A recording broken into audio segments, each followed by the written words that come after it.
What's going on, guys? Welcome to Revolver Live, the conversational podcast that says forget the past, the future belongs to the nerds. I'm the Beastly Gamer, today joined by the Revolver Live co-host, and as you may see, we got us another one. What's going on this week, guys? Briar, how you feeling this week? I'm doing good, man. I am super psyched that we fooled another person into coming on Revolver. What a sucker! He had a big S on his hat when you first met him. What's up, Story Machine? How you doing, man? Good to see you. I'm good. Thank you very much for having me aboard this crazy train, gentlemen. It's a pleasure to be here tonight, today, this morning, this afternoon. And for those out there listening to the podcast, yes, we've got another with one of these immaculate accents that makes us all seem like heathens. Story Machine, why don't you tell the people who are watching where you're from and kind of give us a little bit of your history? Oh wow. Well, it's been a long road, but I'm originally from England. I've been living in Finland for about 11 years now. Gamer, addict, ex-guitar player of a ska punk band. I used to tour. I worked in some crazy places, including a coat hanger recycling centre, which was amazing. And that was before. Can we slow it down here just a yeah.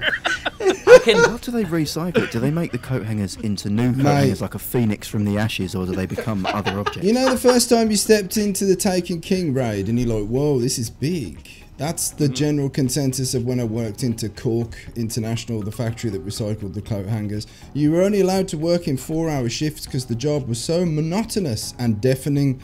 Because you had like a drawing board, which you saw all these like 4 or 5 different conveyor belts. It was like something from Willy Wonka's and the Chocolate Factory, you know, all these conveyor belts, and you pulled the hangers off, like cleaned them, and then put them on like a relevant rack.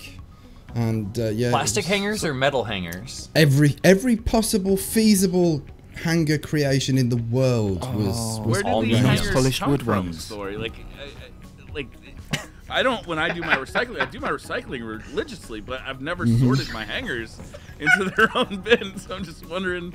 Well, no, this was why there was a dedicated factory, and we did it for all kinds of different retailers. But the best thing about it was because the job was so boring. My whole band worked there. There was like 4 of us in a line, like playing tunes. No, we're like, because we're like affording our demos and stuff by working in this coat hanger cleaning factory. And the singer Ollie discovered that one of the coat hangers smelt like an ass. No Amazing. shit. Was it just one? It was one particular one brand style? and type of coat right. hanger. It was really Okay, big, as if it was for like a jacket with big shoulder pads. A really huge kind of coat hanger, and we started calling it like the dingler, and like to alert everyone, there's a dingler coming down, conveyor belt, what? Everything stop, smell that. Now, do you think? You know, it was awful. And then the line manager like noticed, what you smelling? She came over with a clipboard. What you smelling the hangers for? Like we were gonna get a reprimand for smelling the coat hangers. What you doing? You could get penalised for this. And Ollie was like, smell it, go on, smell it. And she smelled it and was like, oh, like that. Handed it back. There you go. So do you think that the coat hangers they were manufactured with that smell, or do you think that these particular coat hangers were just really well suited to a particular task? Well, thinking about Like it hanging now, underwear. I think it was the kind of plastic itself. Because if you've ever been in a rubber building factory or a plastic factory, they stink, man. The smell is like awful. So I guess it was just like a chemical that kind of smelled like an ass. Well, now that we've heard this story and we didn't hear this pre-show, so thank God you didn't. There's one important question that I never got clarified in that story. I was impressed by the ass hanger, so I kind of held back. The 4-hour shift, is that a scientific bit of research from the monotony that if they let you work 5 people were like offing themselves with the coat hangers at record rates? Was there like a kind of suicide if after 4 hours ratio that was hit? if after 4 hours the staff are sniffing the coat hangers, I think that's a sign. You know, like something's not quite Time right. to send people home. Yeah. Time to send people home if they're I wonder sniffing who the coat has hangers. at this moment dinglers in their closets. Some of us probably has them. I think that would be worth something. You know, like on eBay, a collection of 6 dinglers, $1,000. It's right there. Dingler. That's amazing that you guys Oh, there's a dingler coming down the line. Someone was using those things to scratch, unreachable I feel places. like with all the hosts having nicknames, can I have Dingler? Yeah, Yeah. I particularly like that. I don't like the connotation, but hey, you asked for it, you can have it. I don't know. That might have to be Story Machine's nickname. Oh no, I don't want to be named after a smelly coat hanger. Give that one to Gary. English Muffin was so much more dignified than Dingler. Oh, that's quite damn cool. It Sorry. has been written, Gary. It shall be done. What an opener. Awesome. So that's Story's history, really. We breezed over everything else and we just focused on. Well, yeah, he once smelt a hanger that smelt like an ass. Yeah, that's the important That's all we part. need to know. But if you want to come and say hello and like keep company, I do occasionally stream on Twitch these days. So that's my main thing now. I still play games and I love games, but I'm streaming on Twitch, and that's where you can find me. And that's what would you share your Twitch address for the people who are watching who'd like to hear more about these amazing hangers and see you play video games? Yeah, man, it's just Twitch/Story Machine. That's I'm gonna put this in the chat if that's all right. If I have permission to do that, because I've spelt it like a funny kind of way. I got you in the Twitch For chat. the people You're a good man. Thank you so listening, much, man. Awesome. on podcast services or YouTube, you'll find it in the description. Great. That's Okay. So thank you for sharing the story. I feel like I've known you for years now. I can smell That the was aroma good. right in my office. It's awesome. All right. So this is our news. This is one of our new. This is something I think we're going to try to do anyway, guys. Get guest hosts to come on and tell their stories and share their humor. And I think it's a great idea. I feel like we started with a good one. I don't think we could have beat that. The pinnacle. Yeah. I feel like that is our opening interview for the next guest that comes on. What's the oddest smelling coat hanger you've ever seen? And what Well, did you funnily name it? enough, there was this really big coat hanger, and it smelled like I bet you. All right. Great. Wilson, how you doing this week, my brother? I'm doing good, man. It has been one hell of a busy week. We had all kinds of things going on. We had the Destiny 2 Summit. I had some Fortnite 50v50. It is so awesome doing the 50v50 and sniping people in the side of the head who are completely oblivious to the fact that there's 50 other people on the other team. It's been awesome. I've been doing some Iron Banner 6v6. We had 420 on a weekend. Yes, hallelujah. That was awesome. Heard about the Hanzo PTR changes, which I'm pretty excited about. Ready for people to start hating on that shit even more than scatter arrows. Just wait. Sick. And Get then- fucked, Wilson. Yeah, on 420, I had a live demo in Iowa City, and I decided to boot up the DCP Off Topic Podcast #2, and got a little red in the face with Briar talking me up. Briar, Pope, and Tefty all talking nice about me on the podcast. I was in a car by myself blushing because Briar talking me up. What a nice guy. But man, yeah, it was a great week, man. It was good. It's great to hear, my friend. Mr. Diaz, how you feeling this week, brother? I'm feeling very good. I've spent most of my week staring at a half-naked bald man with a beard. Much It's like me in the yourself. mirror, yeah. So we'll get onto that in a minute. But I want to hear what Briar's been up to this week. I've been playing a lot of Destiny. Surprise, surprise. 6v6 is back with Iron Banner. That's been a lot of fun. I'm a huge fan of 6v6 for the new Iron Banner, but really that's all I've been doing as far as games go. I'm looking forward to getting to God of War. I'll be getting into that next week. But Beastly and Gary, you've been playing God of War, right? Yeah, I played a little bit of it. Unfortunately for me, I ended up getting my Samsung Galaxy S9 the same day that God of War came out, and so I was in between the two. The world was tearing apart, and I couldn't decide which one I wanted to delve into the most. The phone's amazing. The game's amazing. So Beastly, let me ask you about that new phone, because you're excited about the new phone, but that's something I haven't really been able to share for myself in quite a while now. I used to get really excited. Like the iPhone, probably like 5 was the last one I got really excited about because it was a brand new form factor, it was brand new software that came with it. Like phones, like generation to generation, used to do like cool new stuff, right? It was so exciting to get a new phone because like all the cool new stuff they would do, like, you know, video and slow-mo and This you know, does like, all. This does. But the thing about this phone well, hold on, that is BC, I really haven't its finished driving my point. sentence yet. So But Multiple the problem sentences, is, Briar. The problem is that over the last probably 5 years, the phones have gotten faster, but they don't actually do anything that I need. That like the last 5 haven't done. So I don't get excited about them like I used to.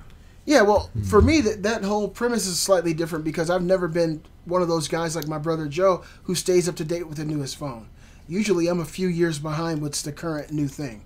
The last time I bought a new phone that was like kind of up to date was that Sony Xperia that I had, and that now is considered extremely dated, old. It was waterproof. To me, that was a big draw. This new phone is also waterproof, up to 5 feet for 30 minutes, but they've tested it at 20 feet and the thing still works. But the thing about this was I've been with T-Mobile now for 7 years. Kate and I, these are our old phones, the Samsung, I'm sorry, the LG Stylo 2 Plus. This is going back to T-Mobile. And I was like, I'm sick of this phone. It doesn't really do anything special. It's just a phone. And so I called them and I asked her, I said, we've been with you guys for 7 years. I'm a part of this program called Jump, where you can jump from something older to something newer for much less of a premium than you would just buying a new phone. And I haven't used any of these things I paid for. And so I called her and I got Kate on the phone with this representative. And she started telling me about all these new phones they have and how much we'd have to pay. We'd actually get one of these phones for free. And so she ran down the gamut. Normally we look at the phones we want to buy, but she ran down the gamut of some of these newer phones. Kate's always been a fan of Samsung Galaxy, and when she told me, kind of the things that this phone does, it has capacitive. It has a capacitive camera that changes depending on whether or not it's light or dark. It's the only phone that does that. 4K slow-mo, 4K 60 video recording, waterproof. Has the newest bells and whistles. Wait. Does it have Snake? Good question. I'm sure I could download it. Can it, Could you? Can Well, it you don't detect? I heard the sound of brakes God damn then. it, bro. Wait, Could it can you get detect on a the smelly coat iTunes hanger? Store? Can you what? Can you get on the iTunes store on it? I don't fuck with Apple. I don't know. All right, just asking. I need to get a new phone, man. I'm still rocking a 4S, and this thing is looking rough, man. Like, look at all the, I don't even know how it has this, honeycomb discoloration right here. There's, gouges missing out of the edge right here. Oh, that's asbestos. That's asbestos. That's the good stuff. So what you're saying is I should put that on my finger and then put it in my mouth, right? Hey, come on, makes you live longer. One thing I'll say though about getting a new phone before getting to God of War, T-Mobile, sometimes you meet people who are very honest. They have this thing where if you add a new line to your service, you get a phone. You can buy one, get one free on these phones. And so I didn't have anybody to give a new line to. And then the representative, she said, well, if you don't have someone to give the line to, we don't do contracts. As soon as you get your rebate for your new phone, you can cancel that third line. I was like, I just got a fucking $760 phone for free.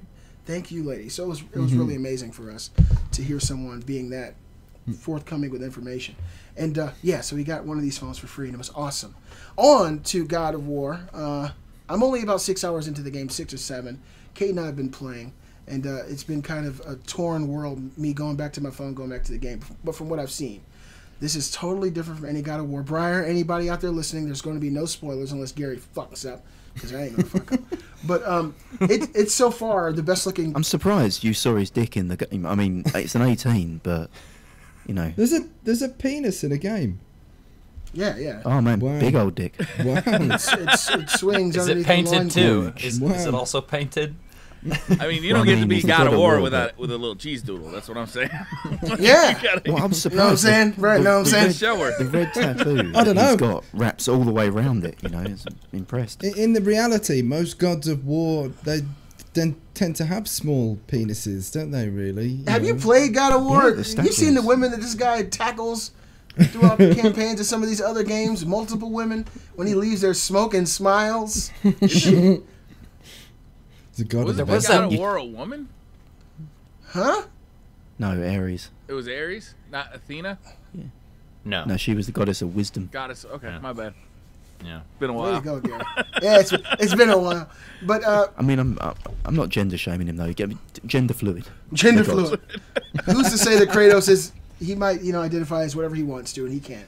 But for me, playing this game, and as someone who's, dibbled and dabbled in previous God of War games, it's completely done a 180 as far as everything that we know. It's take the premise of a character, what he is, and what he's established himself as in 4 games, drop him into a completely different world with completely different rules, and see how he adapts to it. To me, that's the most amazing part of this game. Of course, graphically, I haven't seen anything like it. To be totally honest, it might be the best looking game I've ever played. It just looks. Horizon Zero Dawn looked amazing. To me, this looks even better. It super samples to 1080p if you have a standard high definition television. It has 4K checkerboard with HDR, which I'm really enjoying here on this 4K HDR TV. The way the game moves, the way the game plays, everything that we've known about God of War is completely different. The 30 frames per second, Beasley?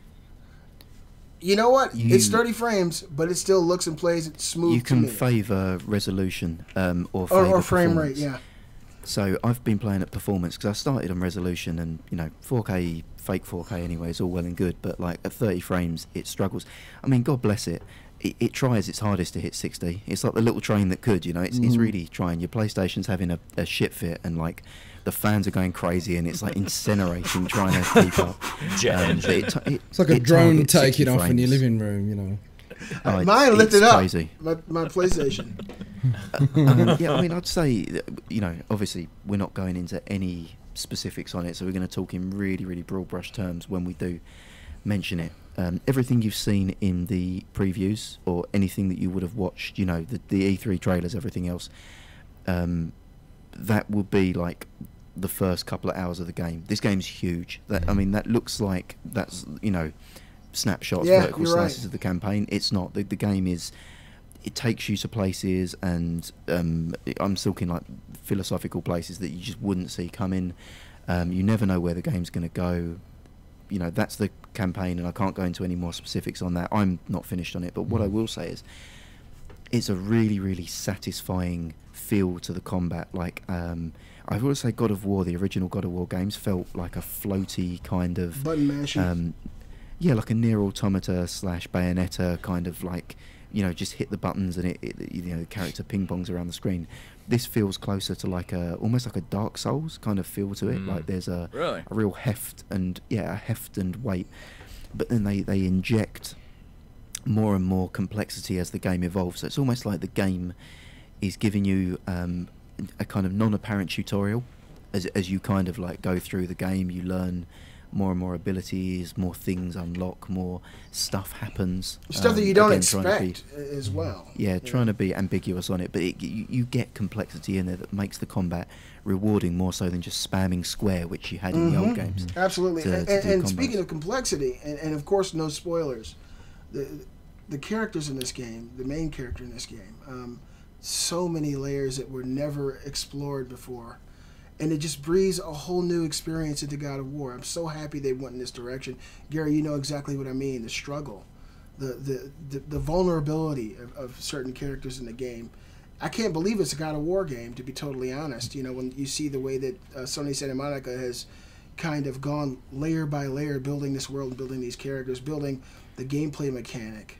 I can't believe all this is in one game, to be totally honest. If it was Go ahead. Got a few questions. I was just gonna say I got a few questions for you about that. I've heard that the game, once you initially load in, that everything else is a seamless transition from scene to scene or from area to area. Are there no other from the beginning of the game? If you were to play it from the beginning to the end, there's no loading screens or anything like that? That's, we can't go into specifics on it, but I'd say that is, from my experience, it's probably technically true. But I think it's more of a marketing gimmick than it is in the game. Most of the game exists in that way, but looking back, I think that has been overused and oversold. I think it's a fantastic game. It's a cinematic game. The world feels open, and the world feels rich and alive. I wouldn't focus too much on what they've said about it, except from the fact it's a really good game. There's critiques about it. No game's perfect. But going into them would be spoiling. So I'm going to say expect a really fucking good game. Well, besides story, what sets it aside from other God of War games? And do you have to have played all the other God of War games? I feel that you're much better rewarded for your exploration. I think that you feel rewarded in the actual gameplay, as Gary kind of delved into. In the original God of War games, you're spamming, heavy and light attacks constantly. This here has so many layers to the combat, into the way that you move around, and parrying and countering and all these things, and breaking blocks, stuff that doesn't exist in any of the other God of War games. And when you see a situation arise in front of you, you can tackle it in so many different ways. There's skill trees, so you can make Kratos work for you in ways that someone else might go in a completely different direction, changing the whole paradigm of the game itself. It just feels very, very rewarding, seeing the characters interact with one another in the game. And, I just sat there looking at the television, watching these characters in real time have a conversation. And I was like, wow, to me, graphics do matter not as much, of course, as, the gameplay or the frame rate. But just looking at it, it looked like a full, like a CG film. And I was like, wow, it's just unbelievable what they've accomplished here on so many levels. It's truly incredible. To answer your point, Wilson, and basically I think that the graphics are about as good as they can get on a PS4. You're right, true. Like, I feel like it's about as good as it can possibly be on a PS4 with its current tech.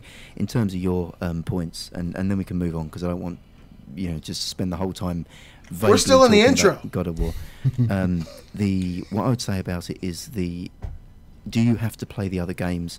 I'd actually actively recommend that you don't at all. No, you don't. Because I feel like the game works best when you've seen what it is. You start, it's a cold start, hard start, you're in this world. And the way that you encounter other characters in the game, a lot of them are bringing up questions about your past and your questioning your past. And I think it works better if you don't know anything about his past either. Because I think you're going to know, there's going to be more revealed there. And secondly, in terms of the combat, why it feels different, it doesn't feel like a God of War game. In terms of what it plays like Hellblade: Senua's Sacrifice, with deep, complex combat. Is what I describe. Awesome. Right. When I've been I can't wait to play engaged in it, that's what Sam's playing it right now. I'm waiting for her to get done with it, and then I'm gonna play it. I'm gonna put it. And Briar, you say hurry you're up, gonna, man. What the heck? you say you're gonna be on it next week, Briar. I can't wait to get some. Yeah, I'm feedback gonna stream on that it next week. I'm So really you can looking let us forward know to what it. you I'm gonna try and bust it out before the May update comes out for Destiny 2. Sounds good. For the people watching the show for the first time, or you already know what it is, welcome to Revolver Live. This is a conversational podcast with 6 revolving topics. You can be a part of the show by submitting your topics for consideration at revolvergamescast@gmail.com. We go live every Sunday at 6 o'clock p.m. Eastern at twitch.tv/BriarRabbit. If you're unable to see the live video format, check us out on YouTube at Briar's channel or my channel. And with that, welcome to Revolver Live, episode 38. I want to get done with that quick before we hit 4:30. We can take a minute to thank our sponsor, On Air PC. Thank you very much for your support. If you are a streamer or a gamer looking for a PC, check out On Air PC. They offer customized service. You call and talk to somebody on the phone. They can give you specific recommendations on hardware you need, as opposed to picking out random stuff off a list on the internet. It's if you're new to streaming, or if you want to build a second PC for streaming, just a streaming setup. The new Ryzen processors just hit the market. They are very interesting. They're very powerful processors at a very affordable price. If you're new to PC gaming, same thing. It's a very cool time to get into PC gaming or streaming, and On Air PC has the hardware and the expertise to help you out. That was great. I'd like to formally apologise to On Air PC for last week comparing them to a high-class escort girl.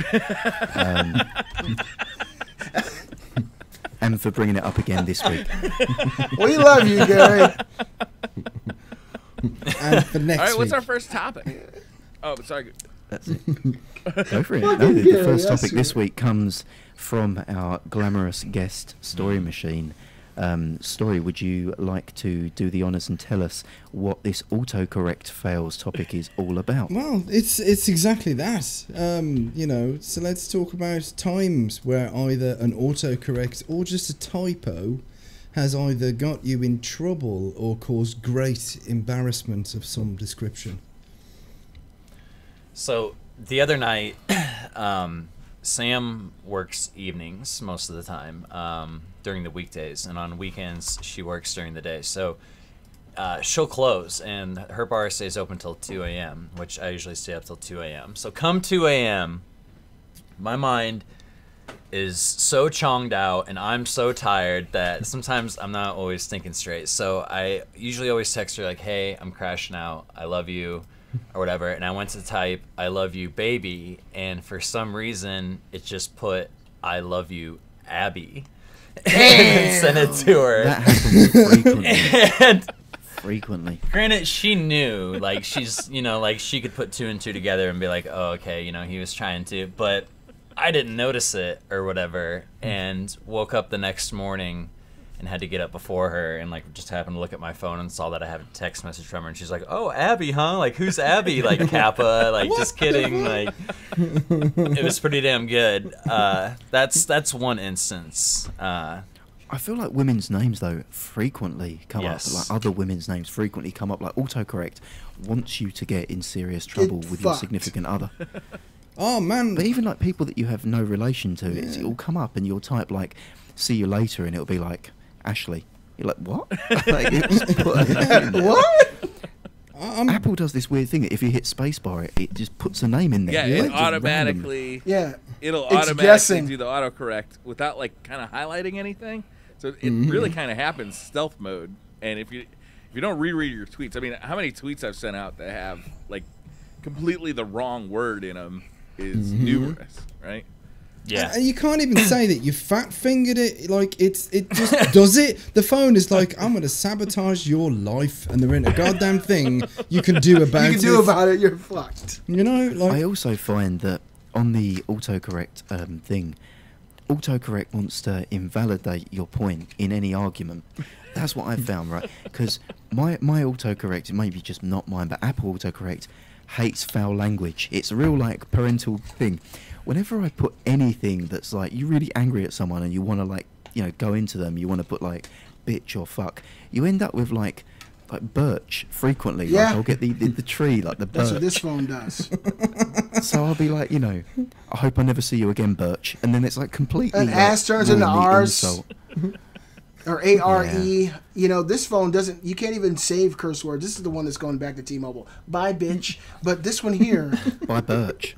it changes every curse word, Fuck turns to foot. I've got into, I don't really get into those situations very often where I'm talking to Kate and then all of a sudden she texts me like, who the fuck is Roberta? I'm like, I'm talking to Robert. Anyway, but this thing right here, if you have any curse words or any kind of foul language or colorful language, it'll automatically reword it for you exactly how Gary said. To me, that's more of an irritant. My old Sony phone was the way Briar's talking about. You can write hi, and then another word will pop out every time you hit space, and you can create a whole sentence based off of nothing. Yeah, With sometimes those I like to phones. roll That's the with that, funnest though. thing. Yeah. To me, that's the greatest thing. I did On it a my couple way of years home ago. last night, Beastly, my wife asked me to stop and get milk, and of course I said hell no. Of course you did. Ain't nobody got time for that. But as I was typing it, I like watched it say Hill He apostrophe LL, and then Mo, which is actually my wife's father's name, and I just started chuckling myself because this could mean something. Yeah. Let's send it. Sounds like Dad's coming through. So it's interesting about the curse words, because like with some phones you can enter in a word and it will keep it in like a memory, and this is Right. where it's almost like you're getting punished for entering in the spicy adult language, and this is where I've really been burned, because like I've had iPhones, I've had Apple, I've had Android and stuff like that, and you can add words into the vocabulary and stuff, and this is where I got really screwed up by autocorrect. Luckily I was talking to my mum, so but still, like I said, she tried to call me, and I was out with my dogs, like outdoors, giving them a walk and stuff, and she tried to call me, and I was like, I'll call you back after I finish wanking the dogs. Wanking. You be working hard on them dogs. So that's my own fault, that's my recompense, that's my punishment, because at some point I'd put wanking into the vocabulary and hit enter, so instead of it auto-corrected walking to wanking, so it's like, well, you deserve everything you Your get, phone you does the silly bugger. opposite. It makes a Waking regular, the dog. normal word and turns it into something so fucking corrupt. No, What I kind of reckon phone is that? I typoed walking, probably, like it was, I don't know, like wallacking or something like that, like, and so it autocorrected the closest thing, so it chose the word wanking. But now all it does now is make sure that I look like the most illiterate person possible. So whenever I'm sending a message to anybody, it's like, oh, who's this? Oh, it's him again. He can't even speak English. The poor bugger. That's the reputation I'm getting. The most embarrassing well, it's not even an autocorrect. It was just really odd.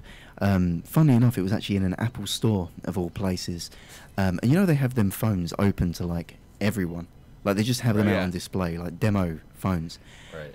And I was looking, just when you just try a phone. It doesn't sound genuine, but my fiance, she's not here, but she could corroborate this on Twitter later. I just would, like, go onto Safari and just see what the thing works. So I went onto Safari. First thing I do is to try to go on Google. So I go into the search bar, G. First thing I type, right? The first, whatever the person who'd been on that phone before me had gone on, the G search they'd gone for was the three terms: gay, teen, anal. So they were the three search terms. This is true. The plot thickens. I'd type G, and then where O was meant to be was gay, teen, anal. So I've clicked gay, teen, anal, at which point an Apple attendant has asked me if I need any help. This is true. You say yes. She's walked out the store. I've said, no, I'm okay, locked the phone and walked out. I'm just hoping that I never have to see that Apple attendant ever again. I hope you, if I was her, I would be like, something's not right here. This guy, he looks all innocent, but when I look into those eyes right there, Gary, I see. So I would have had to have checked the phone and be like, what spooked this guy? Yeah. She checked the phone, and she told everyone in the store. If you ever go to a bar with Gary Diaz, you keep your phone in your pocket and password protected. It's true though. It's weird how the autocorrects drop down to where you're pressing keys, and in the heat of the moment, you don't know what you're doing. No. But the heat of the moment, gay. Gary, I used to go to Apple stores a lot, and whenever I went to a computer, I'd always load up my YouTube channel and put it on autoplay. That's awesome. So there'd be like 7 computers at like the New York, the Apple store, all playing my YouTube videos on that's autoplay. Genius. Smart guy. You got to do that again so that everyone at the Apple store can hear about the dingler coming down the conveyor belt, the smelly coat hanger. The world needs to know. You might be inundated with people, I know this one, I can send you one. People reaching out across the world. Yeah, look, I've kept it. I'm interested now. It's outside in a bucket of water. It's like I had to introduce my friend to the wonders of incognito search as well. Guy he lives in Brighton, so probably about a 45-minute drive from me. And I came down to help him sort out. He had like God knows how many viruses on his computer, and we all know what he'd been up to. But my God, when I went onto his browser to start removing some of the plugins that he had, just the search history that was coming down there, I'm just not even going to go into the depths of it. But I It didn't had want to touch be that depraved for you to say this. Right? Gary, the Revolver expert on removing viruses. Yeah, the Gary, something fucked up happens to my computer every week, Diaz. Well, he had shadows cast on his RGB lighting from pubes stuck under the keys. Like pubic hair was interwoven under the WASD. Could you clone him from his keyboard quite easily? Is it that kind of a DNA? Yes. It's like a Petri dish kind of thing. A black light in that room would have looked like a Jackson Pollock. It was rough. Have you always, talking about pubic hair while you're on that subject, have you always noticed, Go for it. right, whenever you get a manual of some description, like you open up, I bought a new mouse the other day, opened it up, took the cellophane off it and everything, little manual, there was a pube in there. So where's How you know that from? How do you know it was a pube? That's rare. You need to document this every time now and put together a montage of how many times you open up something new and there's a How pubic did hair. you know it was a pube? Well, I'm guessing because of its wiry kind of nature, you know. It was too wiry and curly to be a beard hair. It was too wiry and curly to be a hair off someone's head. That was a fucking pubic hair right there Pubic in my hairs mouth. are pretty easily identifiable. Yeah, and like That's why they're just not called hair. when you walk, very- if you go to a urinal, you know, like in a public restroom, wherever these. If you go to a what? A urinal, you know, the piss pots Of on course. the wall thing, you know, Of like course. the what?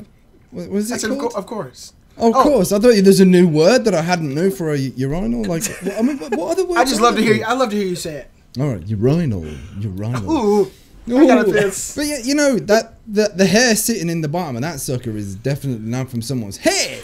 You know, You got a good kind of point. guess where that hair's come from. You know, I'm curious at why men molt so vigorously when they're having a piss. I don't know whether As it's well, like the amount of hair that mats into the bottom of it in the cake. Yeah. It's just like, you know, Yeah, I'm gonna type this in the It's a chat real issue. because, like, some folks, your rhino. I don't want to piss on a rhino in the bathroom. But Yeah, at first I thought it was a rhino you were talking about. In the states, in the states, we call them urinals. Oh, It's just a urinals. slightly different. Yeah. So Yes. when you say urinal, I was like, Yeah. what, a rhino? Yeah, but there you go. The a more you rhino. know. I'm definitely in the wrong room if I'm pissing into a. I mean, a rhino. you know them toilets with the lights that come on, like they're totally automatic, it's like an infrared sensor or whatever like that. Yeah. I went into one of those at a cinema once, and it wasn't working. You know, like, and I think it was broken because when someone came in, it went on, and I found out I was pissing into a Dyson Airblade. You know. It's just blowing back at you. Or were you pissing first into person the to- breeze so that it was being accelerated through it Well, like a portal? I was moments away from moments away, you know, like it was out, it was there. I'd already deposited the pubic hair into the system as you're supposed to, and avoided a potentially very embarrassing situation. You know, Oh, Funny that's story, I great. was caught pissing into a sink once in a public toilet. It was actually a McDonald's toilet. In anyone that knows my local area gets a little Easter egg here. It was Thurrock Lakeside, Grays. So it was a McDonald's, and I don't know if you've ever been in McDonald's restrooms that are small, but they literally have the one toilet and a sink, and it's almost like a little ensuite. But the toilet is behind a little door, but the sink is in the main yeah. galleyway that you can get into. So the toilet was blocked with shit and piss overflowing it. I needed to wee badly. Wee. Like, I purposely stopped on the the service area to go into this McDonald's to piss. So I had the option of pissing onto piss and shit, which I thought would it would like, anger the beast and rile Yes. the scent. Or Yes. there's a perfectly free-flowing tap here. If I press the button down and pee into it, a man walked in behind me and saw me pissing into a sink whilst like pressing the thing down to keep the flow going, because it's one of those taps that if you weren't pressing every few seconds would, and I thought, well, I've got to get, you know, I How can awkward did that look? I'd like to notice like your position. You had to be like His hand was hunched doing over this. Yeah, it with was- your leg up, and for some reason I don't know why I picture like one arm up and for balance back here. Like I don't. It was a very high sink, and I have a very short penis, so it was a very equal measure. Some stretching as was. it worked. Well, this is true. And then I literally, as he walked in, he sort of said, "Just sorry, mate," really awkwardly. And I went, "Yeah, sorry, toilet's broken." That was it. Like, toilet's broken was there. Sorry, mate. I didn't know the sink was taken. I mean, it was some of the things Smallest that toilet, you yeah. find in public restrooms. True I had story. a situation the other week when I was driving to visit my girlfriend. I stopped at services. She lives like 2 hours drive from me, so I stopped at the services to grab a coffee and go to the bathroom. And there was one male bathroom in this service station, and I opened the door, and it was someone had been in there before me, obviously, who hadn't so much as crapped in the toilet, but crapped on it instead. So this is the only bathroom. I need to use these facilities, and there is a state. And I thought, well, I'll think I'll leave this and maybe drive to another services. But as I turn round, I can hear someone else come in, and they're standing right outside the door. So they're going to think that I just That done was you. this. Yes. They're going to blame But this even stuff if you on tell me. them it was there when I came in, that looks even more guilty. When I- when I- Yeah, if you try to just, yo, that wasn't me, they're gonna be like, yeah, right, motherfucker, that was you. What I don't know what, about- what I had to do was clean the mess myself. So I did. I took one for the team and I cleaned it and I used the Damn. bathroom. So the place was Fuck fucking that. spotless when I walked out of there. But yeah, Yeah, they should I offer would you a have played job. it off.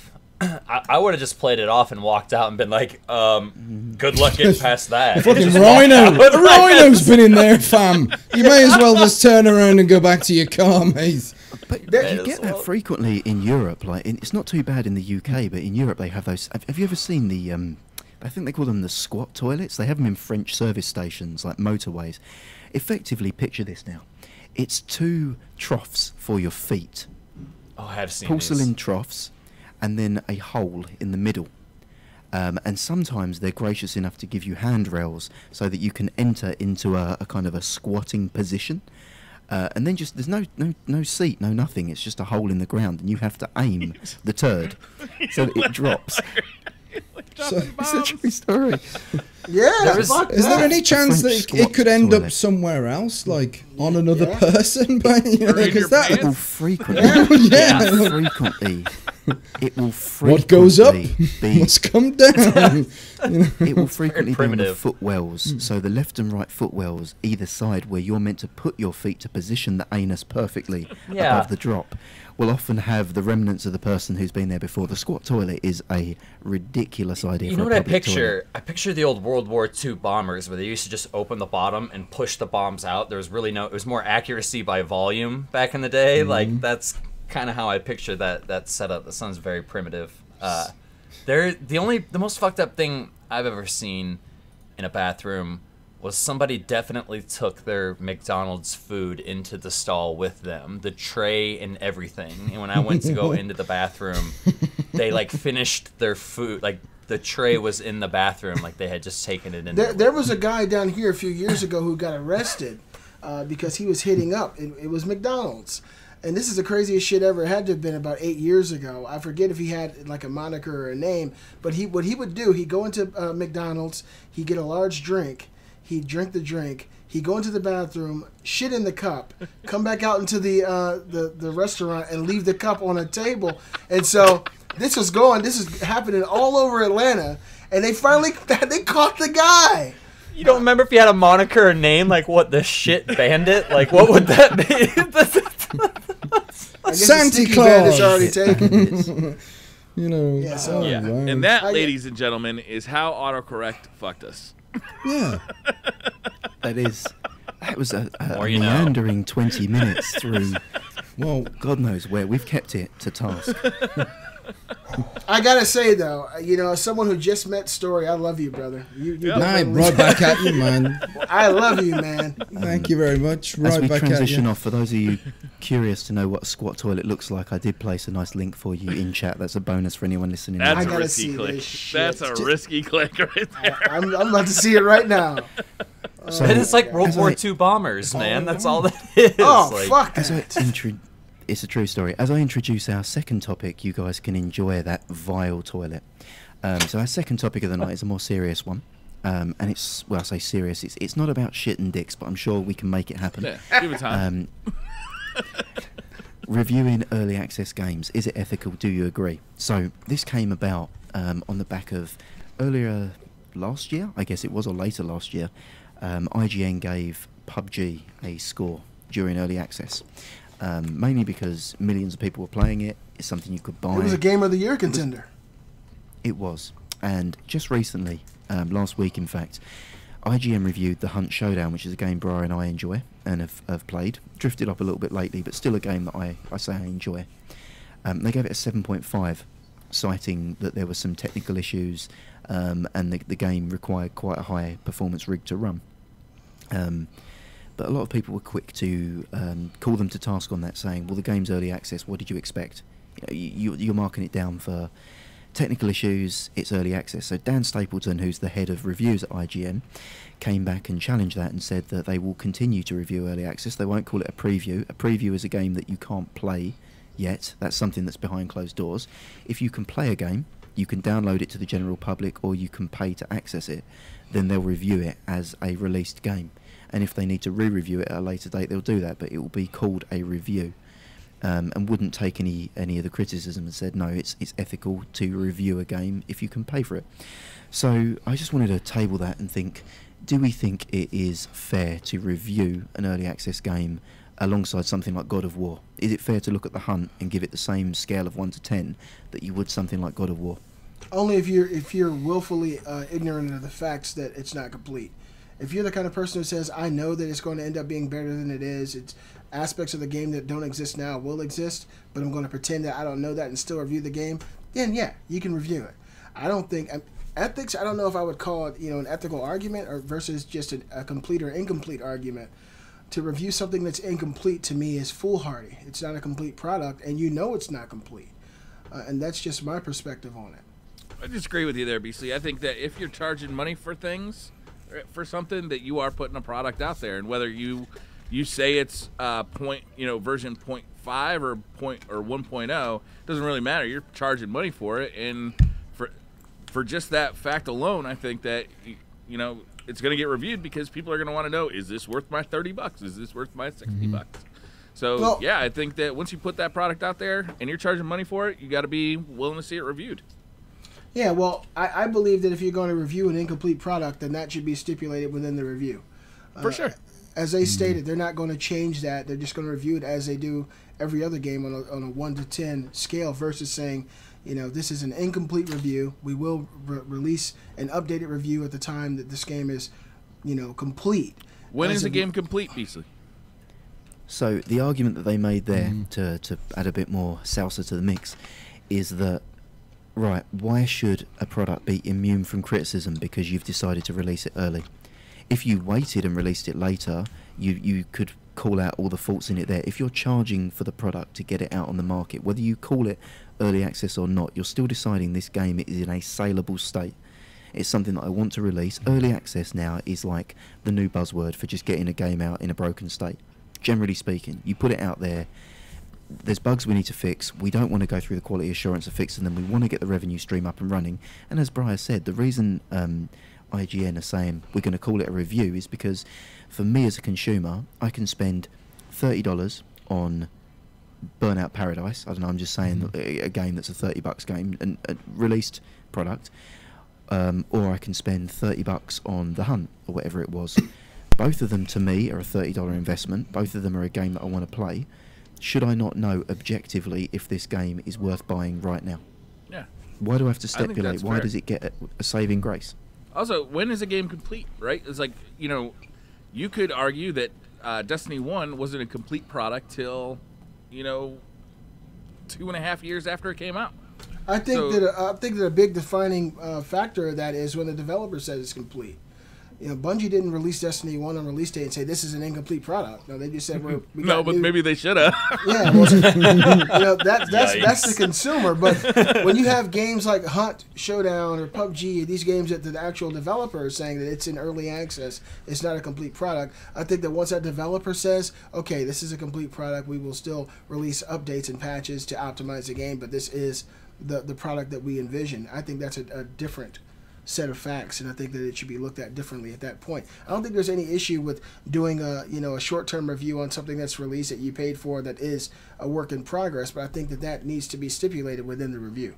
I don't think that anyone should say, oh, you can't review a game if it's early access, it's an alpha, it's in beta, you can't say anything. I think that's ridiculous. If people are actually able to play the game, put their hands on it and experience it, I think someone should be able to say, okay, this is aspects of the game that are working well, these aspects are not, but you got to keep in mind certain things are not optimized. And so for me, putting out on the same level or same pedestal with a game that a developer says this is a complete product, it can kind of skew the perspective of a potential buyer if you say that this game isn't working in this particular way when it might work when it's complete, versus saying it's not working in this particular way because possibly because it's in early access. I just think it needs to be defined within the review to let people understand. So Dan's point on this, and then I'm going to see if we can get some other voices on that, is his argument was, okay, it's not his job as a reviewer or a journalist to help developers turn their 5s into 8s and get money to do that. It's his job to help gamers avoid spending money on 5s. So it doesn't matter if your game's going to be a 10, Like, why should they give you compensation? If it's a 5 right now, you need to know it's a 5 right now. Like, that's the objective thing. Story, you've not heard your opinion on that. What do you think about the whole early access thing? Do you think it should be treated as a game, or it should be given special dispensation? Well, the moment that you put something out there, whether it's complete or not, it's going to be criticised, and the integrity is down to, I guess it's down to the reviewer. As Beastly said, to mention, it's got this going for it, it's got that going for it, they could work on this, they could work on that, but bear in mind, this isn't like being packaged as a complete product, so things could change. It could get worse, it could get better. It's like when you review a beta test for a game, you know, like there's a whole bunch missing, so you're not able to give it a good review. So I really think it's in the hands of the consumer or the reviewer to bear that in mind, and not really within the responsibility of the person that's doing the review to kind of hit that point home too much, because like you'll mention it at the beginning, and you might mention it in the middle, and then you might mention it in the end. But at the end of the day, you've got whatever it is in your hands, and you're going to review what it is that you've as it is. You know, yeah. In exactly. today's The moment day and age, it's like games are never really finished, right? It's like, you know, the review scores for The Division when it came out, are those applicable to the game as it stands now? No. I mean, the game is very different. Reviews for Battlefield 3. You know, Battlefield 3, or was it Battlefield 4? Battlefield 4, right? That game came out to amazing reviews, 9s like across the board. People got their hands on it, and it hardly ran. It was a piece of shit because like the servers were terrible, and it would crash. It was broken. All the time. Yeah, Battlefield 4 was completely broken for a year after release. And then they fixed it. I would argue that the 1.0 designation of a game like not being alpha, beta, or whatever anymore, or early access, or post early access, or fully released, is an arbitrary thing that is probably more of a financial decision than an actual developer decision, right? It's like, as gamers, we're used to it. Yeah, like as gamers, and I guess the reviewers and the journalists are used to games being published or released in states that are far from what they're going to be like within 6 months to a year after launch. The shame is that the lifespan of games when after launch is much smaller. It's getting smaller and smaller. It's like 2 or 3 months. If they're not fixed within 2 or 3 months, that's a dead game. Or or if they're released at the wrong time. Titanfall 2, classic example. It's like a death sentence to a game. So I think as gamers, we're used to games being shipped in like incomplete or very broken states. Only certain types of games, those stories. Yeah. If you think of the last single player game that was shipped incomplete, that's something very seldom ever happens. Yeah. This is something that Xbox game that was an Xbox exclusive. It was like a girl that could kind of create pets on Recore.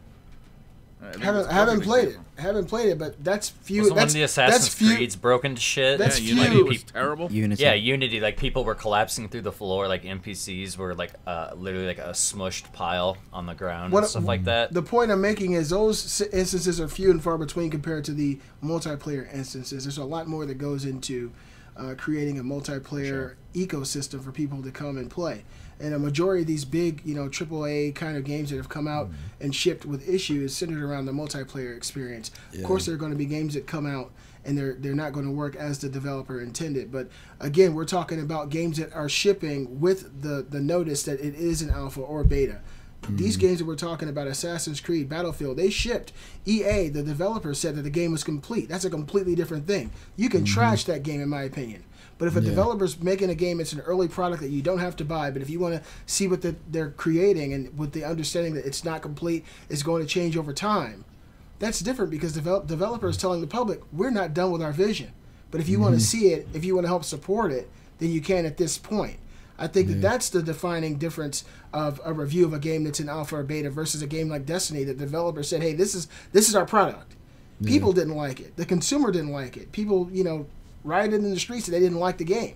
It wasn't complete. That wasn't Bungie saying that our product isn't complete. That's the consumer. So that's different than a review, in my opinion. And that's all I'm saying. The reason I disagree with you is I feel like the moment you start charging money for something, people are going to want to know if it's worth buying. And that makes a review a valuable thing. But see, I think it's semantics here, though, Briar. I'm not saying that you can't tell people, the consumers, that this game is in alpha or this game is in beta. This is what it offers so far. We don't know what the finished product is going to be, if they're going to work on these issues. But I think if you review it as you would any other standalone game or another game that's been complete without any defining characteristics to let the consumer know this is in beta or alpha, and this is a complete product, I think that's when you have the issue, in my opinion. I think you just put a note in it that says we reviewed this game in early access. I think that's time fine. You mention it. I think that's fine. I mean, IGN, the way that they've kind of, to close off the conversation, Dan, who's the head of reviews, sort of said that if a product goes into early access, that is the developer saying that it is ready for the public consumption. Whether or not it's a finished game, neither here nor there. If you're saying this is early access, you can pay for it, this means it is ready for public consumption. That is your acknowledgement as a developer. And secondly, lastly, he just says IGN or any other publication, I'm just using them as an example because they're well known, will not treat a game with kid gloves or give it any special dispensation just because you as a developer have arbitrarily put an early access title on it. They're going to treat it as a review. They're going to treat the game in its state it is. Their review will have a date on it, and if such a time comes that the game is radically different when it hits final, they will re-review it. But they're going to give the audience is the consumer. It's not a developer. They want to inform the consumer if their money is going to be well spent supporting this early access title. Exactly. I just have one quick thing to basically say about it, and I think they nailed the head on the head, or hit the nail on the head there, and that's the moment, like Briar said, that you're charging money for something. People want to know if it's worth spending their money on, and if you're asking for people's money, then you're subject to criticism, in my opinion. So I wonder if that's to try and circumvent, like, do you know, War Thunder had the title of beta for, was it 5 years, 6 years? It's like, you can't beta test. Been in early access? You be nice to Daisy, Briar. Take it easy. Take a step back. All right, it's coming out soon. Soon. Can I just itch my beard anymore?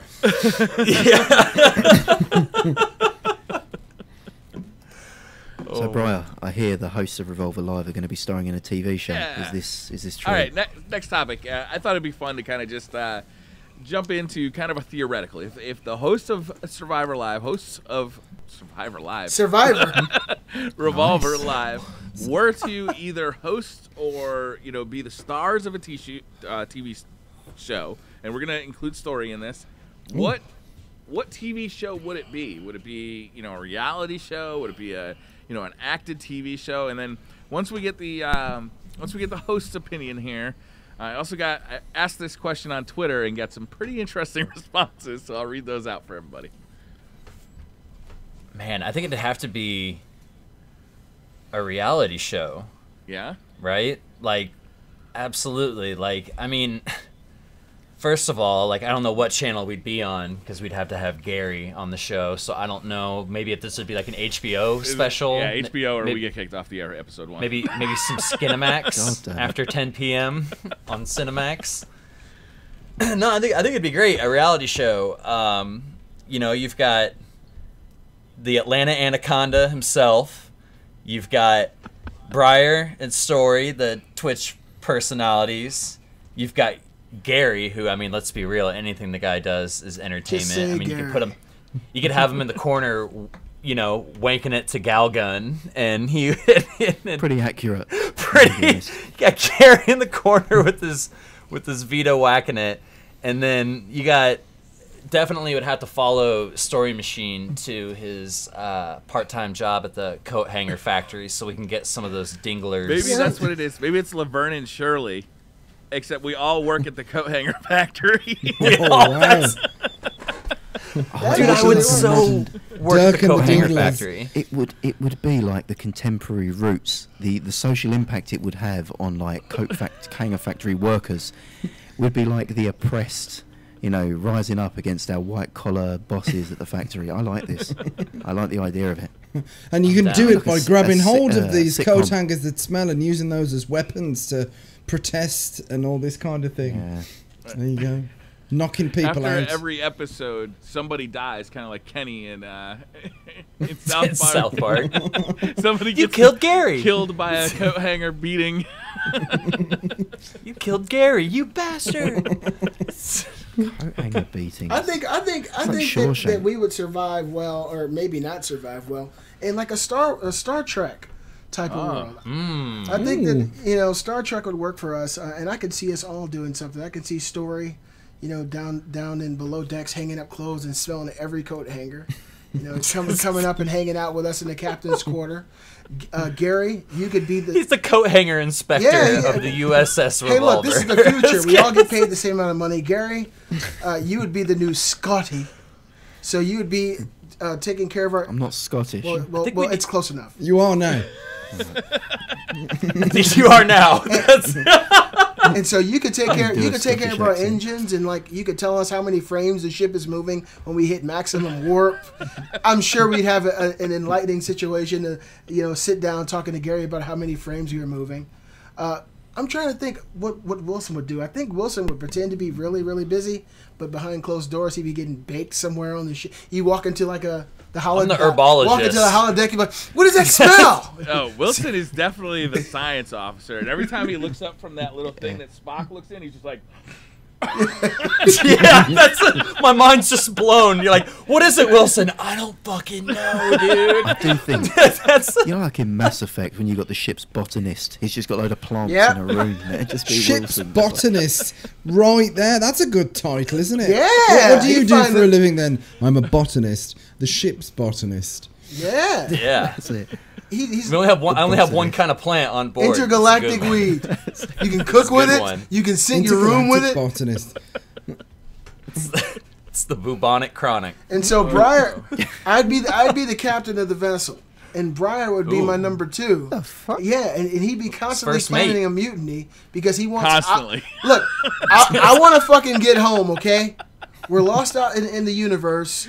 I want to get home. Wilson's baked. Gary's talking frames, and Briar wants to take There's over no so he can way go you're out captain. and see if there's a real tower in space. yeah, I just There want to is keep no going. way you're captain. I'm just having fun. Briar wants to fucking Face find it, out if he in can this go Star Trek- and find out there's real ghosts and a real tower from Destiny. That planet looks like the planet in Destiny. Captain Beasley, can we just go over there? No, Briar. We're fucking going Basically, home. in this Star Trek analogy, there is no way you're the captain, right? The personality's here. You are Spock. Oh no. 100% you are Spock. And Briar is Shatner. Alright, he's kind of like the doesn't give a fuck, cavalier guy, and you're just trying to bring him into order with facts and statistics and, With all due objectives. respect for Leonard Nimoy, I'll be Tuvok. He was the black Vulcan in Star Trek Voyager. Well, if we're talking about that's the who's one going to nobody be the watched, right? I watched it all, okay? Captain Janeway was a fucking thug, okay? Savage. I love Janeway. And in the future, we don't see colour. Hold on a You're second, right, Gary. you're I have something that may contradict that. Okay, we all know that Captain Kirk is all about boning the space alien chicks. I'm gonna go out on a limb here and say you'd be the first one to bone an alien chick. Oh. So that may be. You're gonna put That Gary made- up against the Anaconda, Atlanta Anaconda, who Shit. bones a fucking green chick first. I have a green chick and a blue chick making bean pie on the fucking Enterprise. Don't fuck with me. Shit. I'm going to be honest, it doesn't have to be a chick, as long as it's fertile. Just imagine, like, Exactly. Gary would fuck a Exactly. ball of bubbles. you've got that on your tombstone. He said, You know, Your tombstone has no doesn't have face. to be a chick. It just has to be Yeah. fertile. he's walking Gary's, it. walk into Gary's quarters and see a little snarf-like ball moving across the floor, and Gary say, "Are you coming to bed, love?" Like, what the fuck is that, Gary? I think there's potential here for a completely different angle on the show to be had. Uh-huh. And I think, that, I don't know if you guys have it in the States, but like Love Island or like whatever it Yeah. is, Celebrity Love Island, they all send them off to like a little thing and you've got to kind of all compete for the affections of a lovely lady. But the twist is, for the Revolver crew and story, there's no ladies on the island. Right, and it's just how long can we? Why does it always How have to long? be dicks? It's like prison mentality. How long before they start fucking? And they're just like, it's a reality show. It's like, day 72. You know what I mean? It's like, How long can you be like whacking it in a hollowed out coconut before someone's getting fucked? I think that's the... Hollowed out coconut. See, I was So abrasive, Gary. It'd be like an episode of Oz. Right? Somebody. Yeah. Out of BC. Shit. Called Oz Island. I was going to suggest something desert island themed, like such as you get dumped on a desert island and your mission is to spend as much time trying to gather enough ingredients to make an edible sausage. Well, Beasley's got us handled there. I mean, the rest of us are just gonna relax and watch Beasley's hunt. Yeah, I sure would. But you got Oh, maybe you Briar. got to help then. You've got to take a responsible role in this, you know. Well, The there's rest of us will there's just be recovering from the there's- squirrel we ate last night. yeah. All you guys gotta do is find some cilantro, some rosemary. You guys look for stuff like that. You know, squirrels have very little fat, but you know, we can get inside the bones, take the marrow out, make a nice little How many sausage. squirrels are there going to be on this tropical I island? don't know. Well, not The many question- left The after question this is, how the fuck did they sausage. get there? How'd they get there, Briar? It's like the conspiracy episode all over again. And intermission, Briar, I want to tell you something that happened yesterday. The fucking cat came back. I caught him again. For those who don't know what I'm talking about, I put a trap out because I got a bunch of feral cats that come through my backyard, and they completely took over my daughter's little sandcastle box, and they turned it into cat litter, and it was pretty yeah. disturbing. Before you start wow. trapping human beings. I don't know. If I it's gotta from get it- squirrels to possums to cats. Next But it'll Briar, be dogs. Then it'll be human My son was beings. cutting grass yesterday, and he came in the house and said, Dad, there's a cat back there, because all the possums are gone. And I said, what cat? And he said, it's like a beige cat. And it's the same fucker I took a mile away. Miles It's not the far enough, man. Well, Listen, I went 7 miles yesterday. Yeah. And you go. so hopefully he won't be back. Thank God. Oh, that's a feel good like one. On the Kill 'em all in Sorry, chat said Naked and Afraid Revolver Live Edition. That's got potential. Right. Can I tell you right now? I feel like Wasn't that a I feel like song by if we Natalie and all Brooke had here? to be, Naked and Alive. What, if we Torn? all had to be on TV naked, Beasley would be the most comfortable, hands down. I would, because you guys always think I'm standing up. And did you say Natalie Imbruglia? Yeah, you remember her? Yeah. Was it 90s? It was 90s called pop Torn, star? yeah. Thought I saw a man brought to life. Her. That's the one, yeah. Like as soon as I He saw was that Naked warm, and he Afraid, came around, that's and who I he was thought of. dignified. Yeah, good shit. All right, a couple of suggestions from Twitter. I thought these were pretty funny. Some of them I'm not familiar with. I think some of them are European TV shows, so you guys might have to help us out. But Dad's Army, you guys know that one? Oh yeah, I know that. Dad's Army, yeah, that's it was a popular show in the 60s, I believe, 70s, Yeah, 60s, 70s, 70s, Pick a decade, Gary. 60s, 70s. It was an old show. It was just like a load of Our parents watched soldiers. it, you know, yeah, like it was. Yeah. It was. old soldiers that were too old to go to fight in the war, but were the home guard. So effectively, I think he's just saying that we're old. Oh, okay. Well, That's thanks, sad. Hugo. Damn, Thank you you go, for saying Rune. we're old. love Fool you. Killer says, all in the family. Briar Rabbit's Archie, the foul-mouthed but lovable lead. Gary is Edith. Ryan Wilson is Michael, a.k.a. Meathead. And Beastly Gamer is Stanley Davis Jr. or Gloria, your call. Borderline racist. Yeah. Joe Sigo says Beastly's They black, you Angels black. or the Go. R-Team, A-Team ripoff. A-Team, I don't know if this is because we started the show one week with the A-Team theme, that is, for some reason, a lot of people's answers. Mr. Goodbite says, I can legitimately see you starting a spin-off of Impractical Jokers. That would He also actually says, be I good. really want to say cops, but not as the hosts. Yes. I went out of town one time and saw an episode of Cops that was in my hometown. I guess they don't air them in your hometown for Oh, really? reasons. Oh. Yeah, so that was interesting. That's Interesting. pretty cool. Mohican says the Love Boat. Mm. DJ Man says the Golden Girls. Ah! Yes! Yes! I'll be Rose. Gary can be Blair. Golden Girl's a golden girl. Carlito says Orange is the new black. Okay. Oz. Female prison. A lot of people seeing us in prison. Yeah. Yeah, well, what is this prison Yeah. vibe? We're not bad Future doesn't people. look so bright. Seems to be a popular scenario now, doesn't it? Yeah. Tajay says Game of Thrones. Ooh. Gideon Underwood says Always Sunny in Philadelphia. Yes. Dibs on Danny DeVito's character. Nitro Cell says The View. Oh, fuck. I gotta be Megan McCain. Big Tater Tot says Scooby-Doo for sure. Briar would be Fred, and Wilson would be Shaggy, of course. Gary would be Velma, and Beastly would be Scooby-Doo. Yes, yo. Me and Beastly getting the munchies and all the Scooby snacks. Let's go. It wouldn't be much. Yeah, we would have all the munchies. You're right. Can Story be Fred in this scenario then? Yes, 100%. Or is it He's Donald? a stud. Is it Donald or Fred? Who's the guy? It's with Fred. It's Fred. Fred. There's He's no a stud Donald Nathan. and Scooby-Doo. Yeah, what that was the hell did you Fred, watch?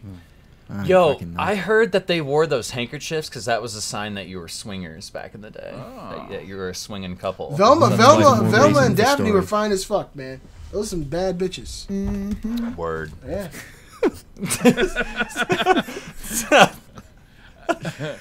Tim Murray said Jersey Shore. How? I think that works for us. How? Oh, that's We great. love All right, you what's our guys. next topic? Great suggestions, I feel everybody. like the answer was there all along before we move on. I feel like Briar, every week when he allows this crew to actually perform live on his Twitch, is actually acting out Fear Factor every single week live.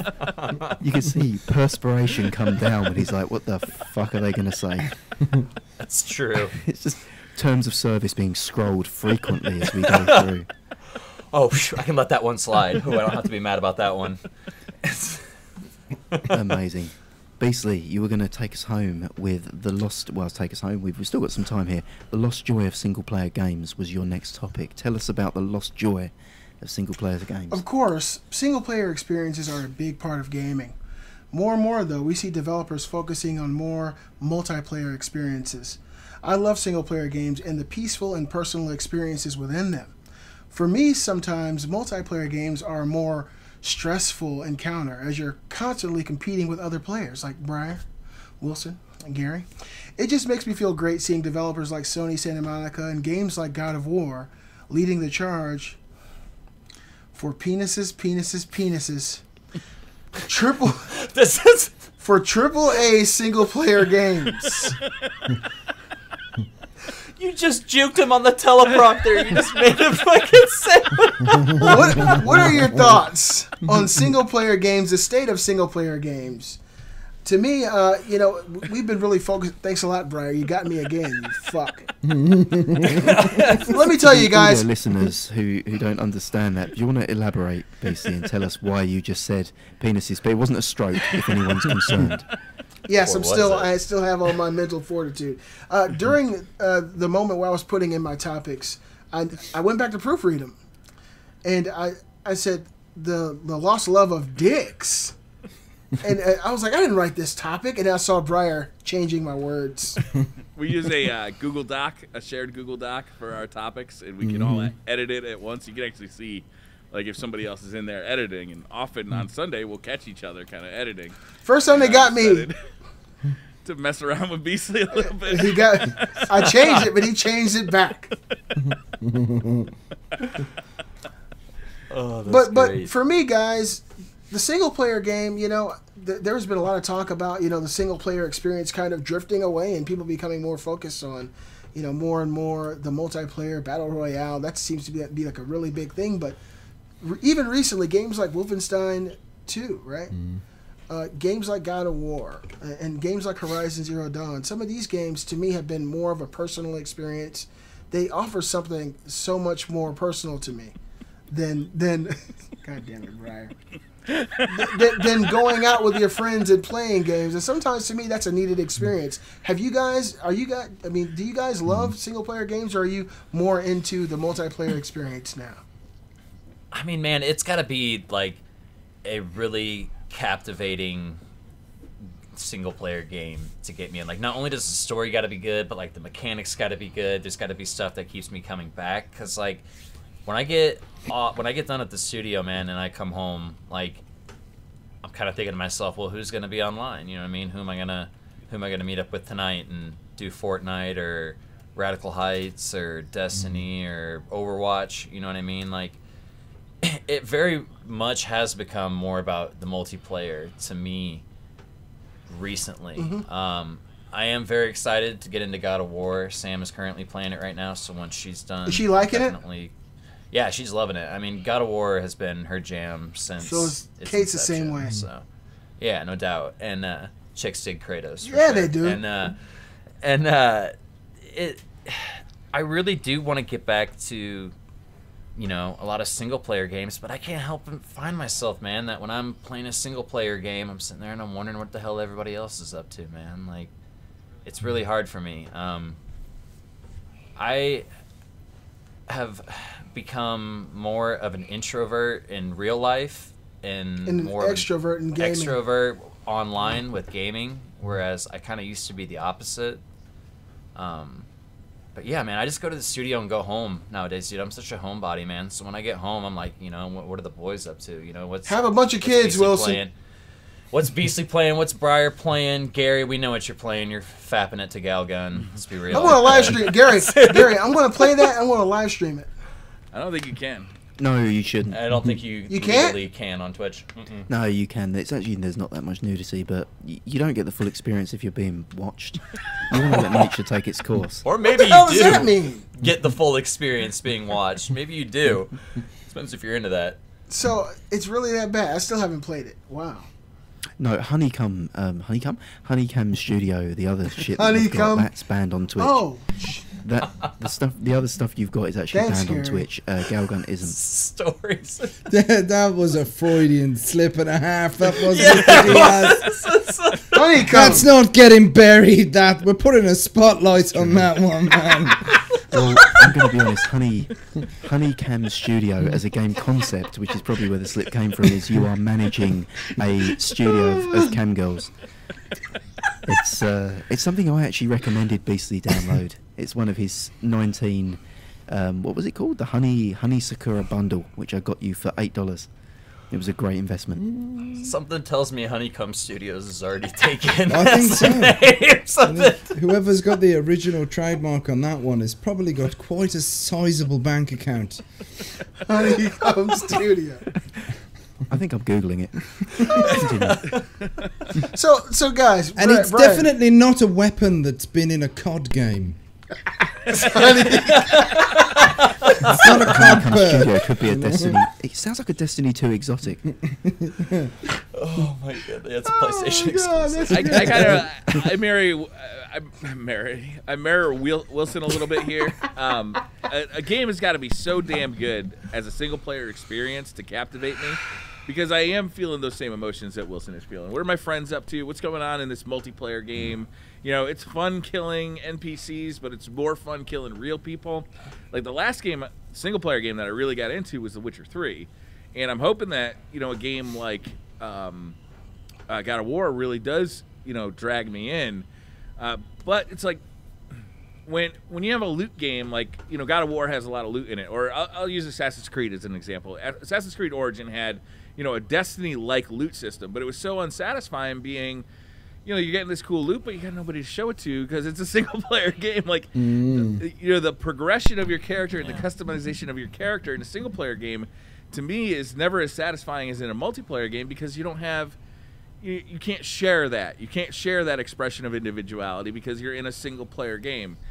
I think a story is a much more cohesive thing in a single-player game, and that's much more appealing to me. But I don't really come to games for stories that often. Usually I'm here for the gameplay. I'm here to, make big explosions and to, blow shit up and have fun. Blow shit up and have some fun, A perspective I'd like to hear. I guess we've heard yours, Briar, there, but maybe on this topic, Briar and Story, as streamers, does that influence your answer here? Because even a single-player game is kind of multiplayer. When you've got people in chat with you, you've got that kind of interaction. Does that influence your answer, or that's a great point, Gary? Wow, streaming separate I didn't even think of that. Well done. Well, I think from my perspective, it's like I think my roots are all single-player games. I mean, like the first game that I ever touched was a game on the first British home console, which was a ZX Spectrum. And that was a single-player campaign. I mean, this is in the 80s, and then it was Atari, and then it was like Commodores and things like that. So I didn't really have access to multiplayers until I was like in my teens, So the single players have definitely got my roots. However, with the development of multiplayers and where they've gone, I think this is why games like Destiny and games that do both can be so popular. Warframe, you know, like, so you've got single player elements as well as multiplayer elements. But you're right, when you stream a single player, you are entering a world of other people watching you. It's a different dimension, you know, so you can take people along the journey with you. As Briar said, you've got this cool loot, and who can you show it to if it's just you? You know, so, but I guess it's down to preference. Like, do you prefer the perspective of enjoying this game alone, or do you want like people to enjoy it with, you know? But single player games have not got the lifespans of multiplayers. Multiplayers can be around for years, which is why I think all credit due to games that are hitting the headlines at the moment that are single player games, because the amount of work that's gone into making them that that giving them that kind of notoriety. So, but yeah, it's a very complex kind of subject, isn't it, really? Wow. Yeah. It's rare for a single-player game to have, like, a long lifespan. It's not... There are some games that have managed to pull it off, but, I mean, it is very rare. Last one for me was Dishonored. I mean, I'm more of a multiplayer guy now. Dishonored 2 is Dishonored. Awesome. Now, I mean, I tried Dishonored 2. I don't, but everything after Dishonored that I've tried to touch it. I think the only game that I finished was Alien Isolation, and even then it was several years after release that I went back and revisited it. But I think I might change this and start doing more single player games, because the last time I actually did it was on stream. I did the whole Alien Isolation thing on stream with a handful of people sticking through it, you know, like, and it was fun, you know, so... So for me, in terms of my appetites, as someone who doesn't stream, I actually really like contained single player games, which is something I never used to. I cut my teeth on MMOs.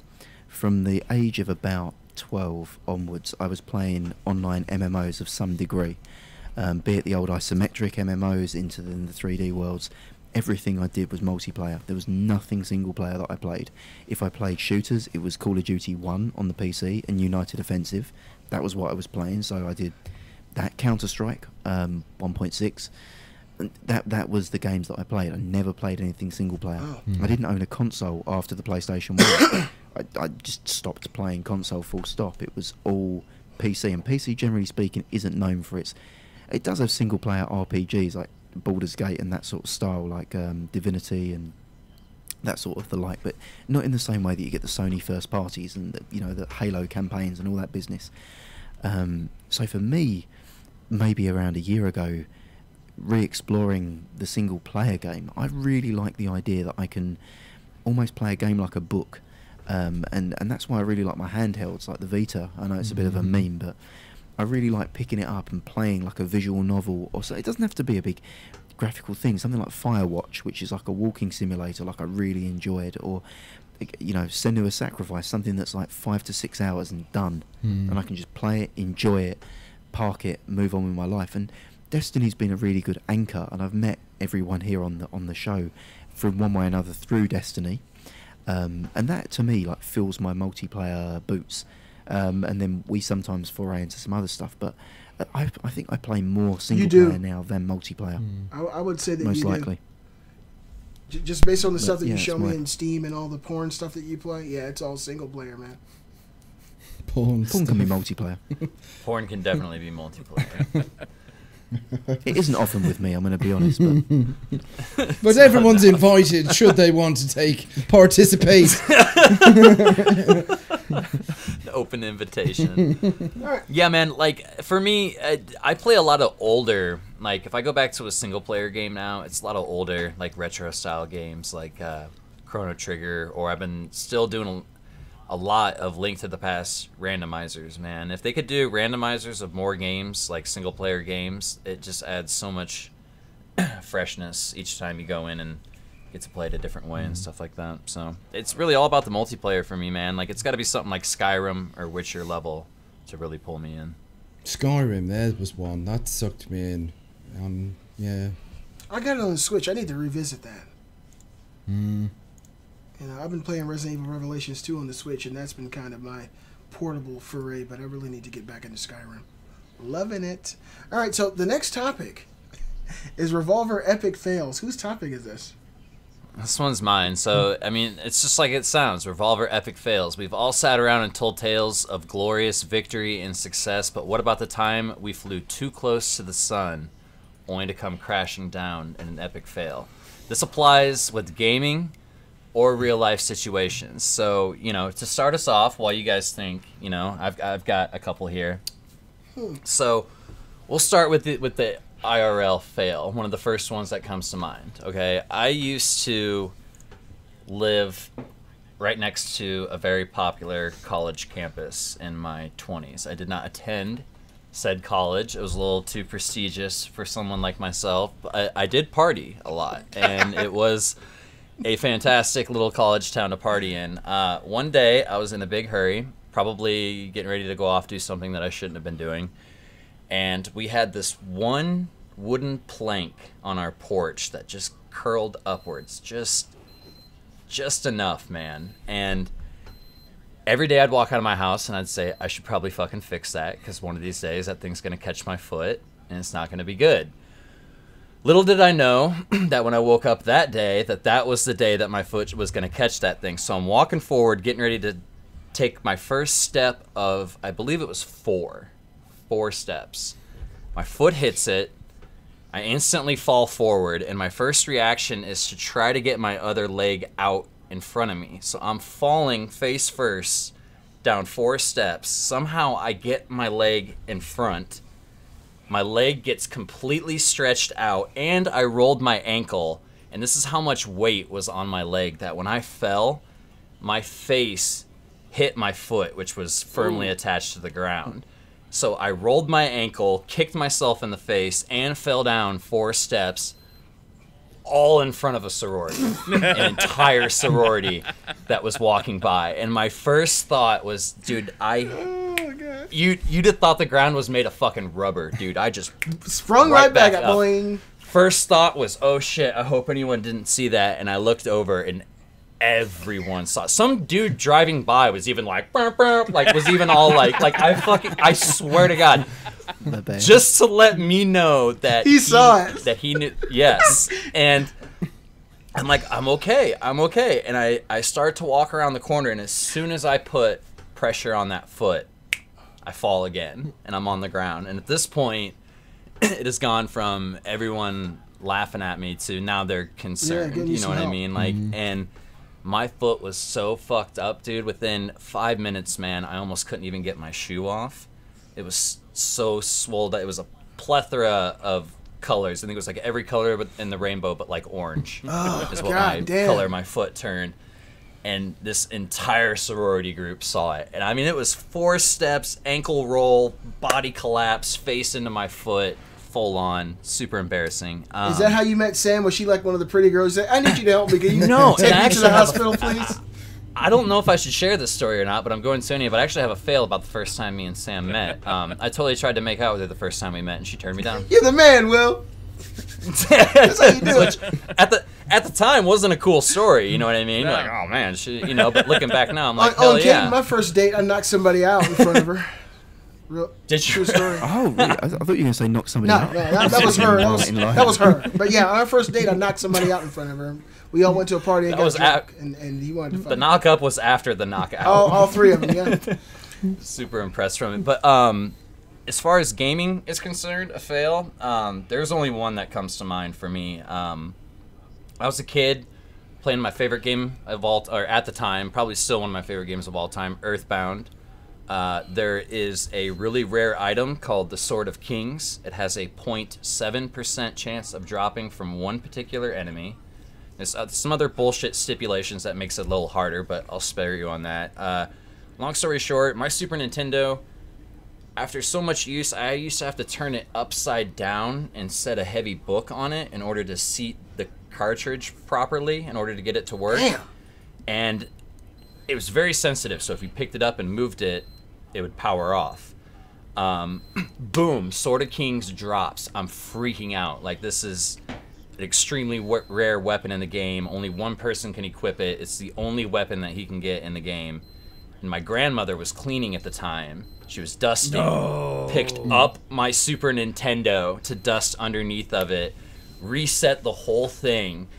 And of course, as a kid, I don't have any control over the fact that my grandma just accidentally reset my Super Nintendo after getting the rarest drop in the game. I freaked out. I'm like, the Sword of Kings, grandma, it's like a 0.7% chance of dropping. You're explaining to her the stats? My grandma looked me dead in the eyes and goes, go outside. Literally said, go outside.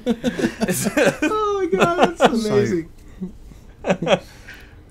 I once became a, I guess I don't know what the best word is. It kind of like the mastermind behind a pyramid scheme on an MMO called Anarchy Online, and I ended up getting mine and my friends' accounts banned from the game altogether, our original accounts. And they actually had to change the game as a result of our pyramid scheme. What? This is a true story. This was the early days of early teen scamming that we managed to discover. So this game has currency of credits is the term, and the denominations got quite excessive. The economy inflated to a point that these rare items were going for like 20 million credits and 50 million credits, that you would trade between items. And what we discovered was that the trade window was never implemented or designed in such a way to accommodate these 7-figure sums. So once you got over 6 figures on the credit, you couldn't see how many zeros were there. So we figured out that if someone was selling an item for 50 million credits, they wouldn't know if I put in 5 million or 50 million, and the same would be true for 500 million credits. So me and my friend decided that we would begin a weekend of criminality on the forums, when we agreed to meet several unsuspecting victims who were giving us items that should be worth 500 million for 5 million effectively, and we bought like about $4 billion credit worth of items, and then as soon as the person traded, they were like, what the hell, you only gave me 5, and we were like, ignore, move on. And just kind of went through.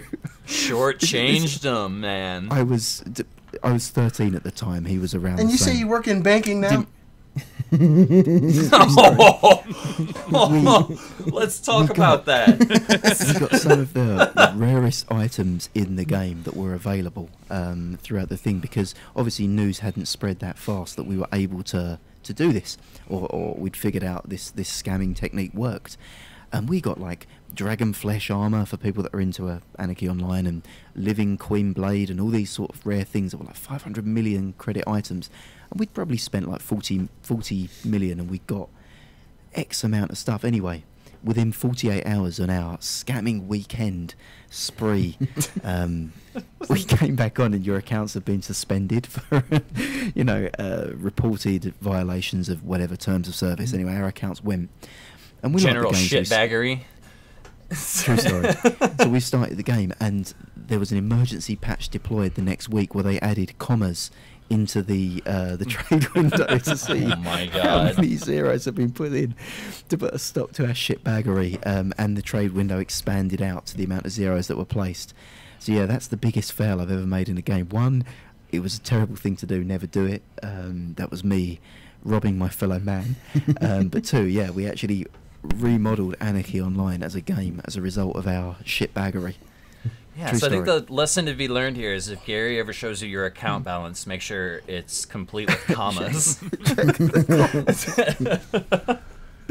I don't have too many fails, but I know we're running out of time, so I'm gonna tell you guys one that kind of affected my life, changed my life, sent me to Ohio where I met Kate and everything.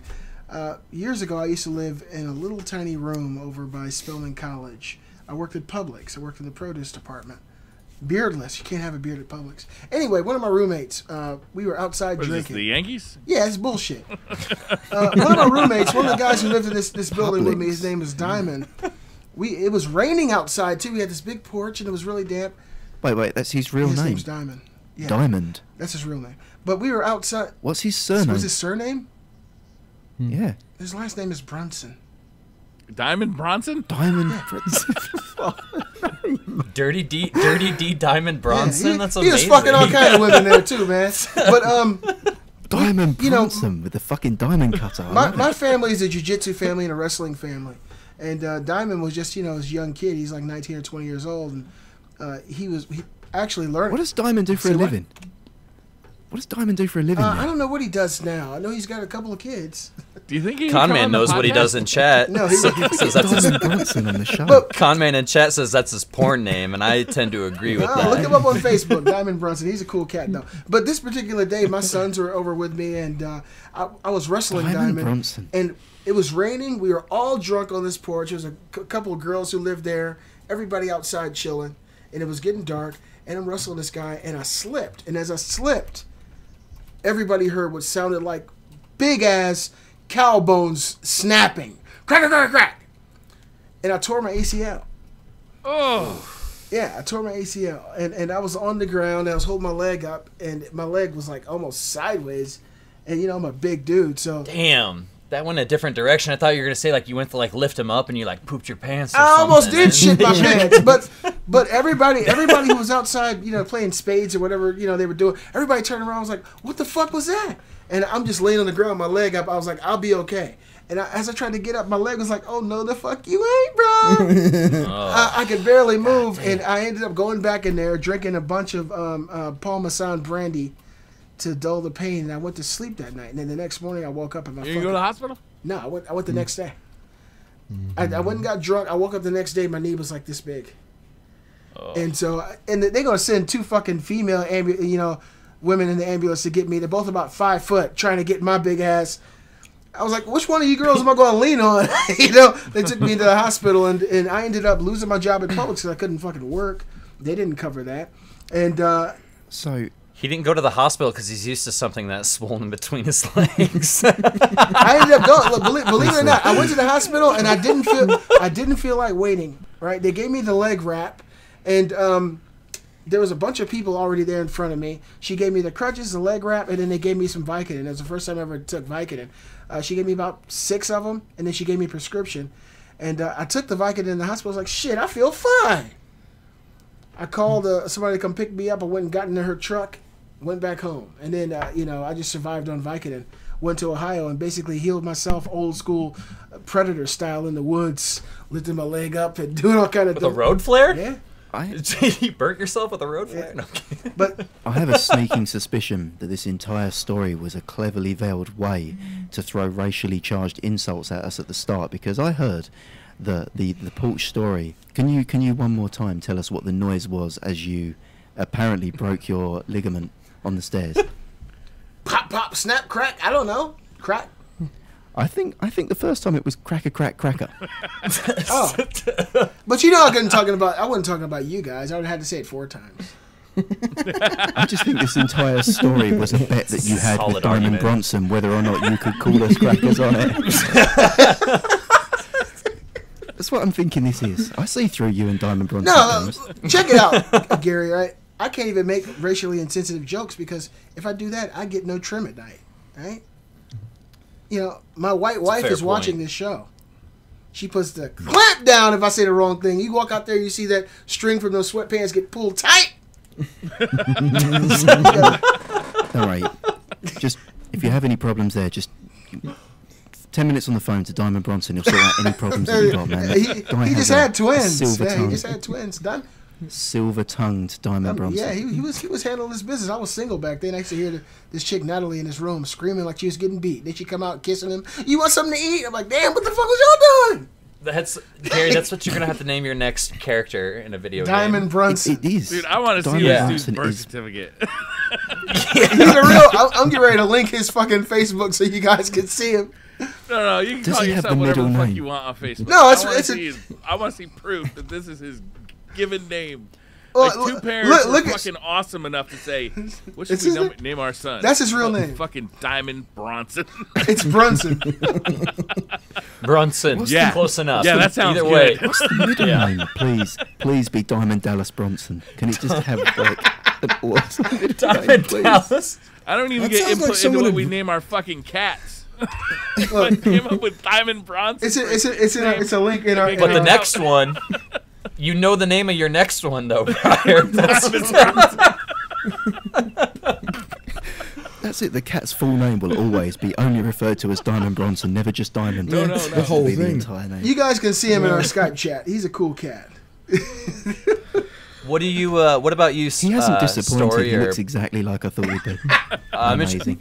I'm interested to hear Story or Briar's fails here. Oh wow!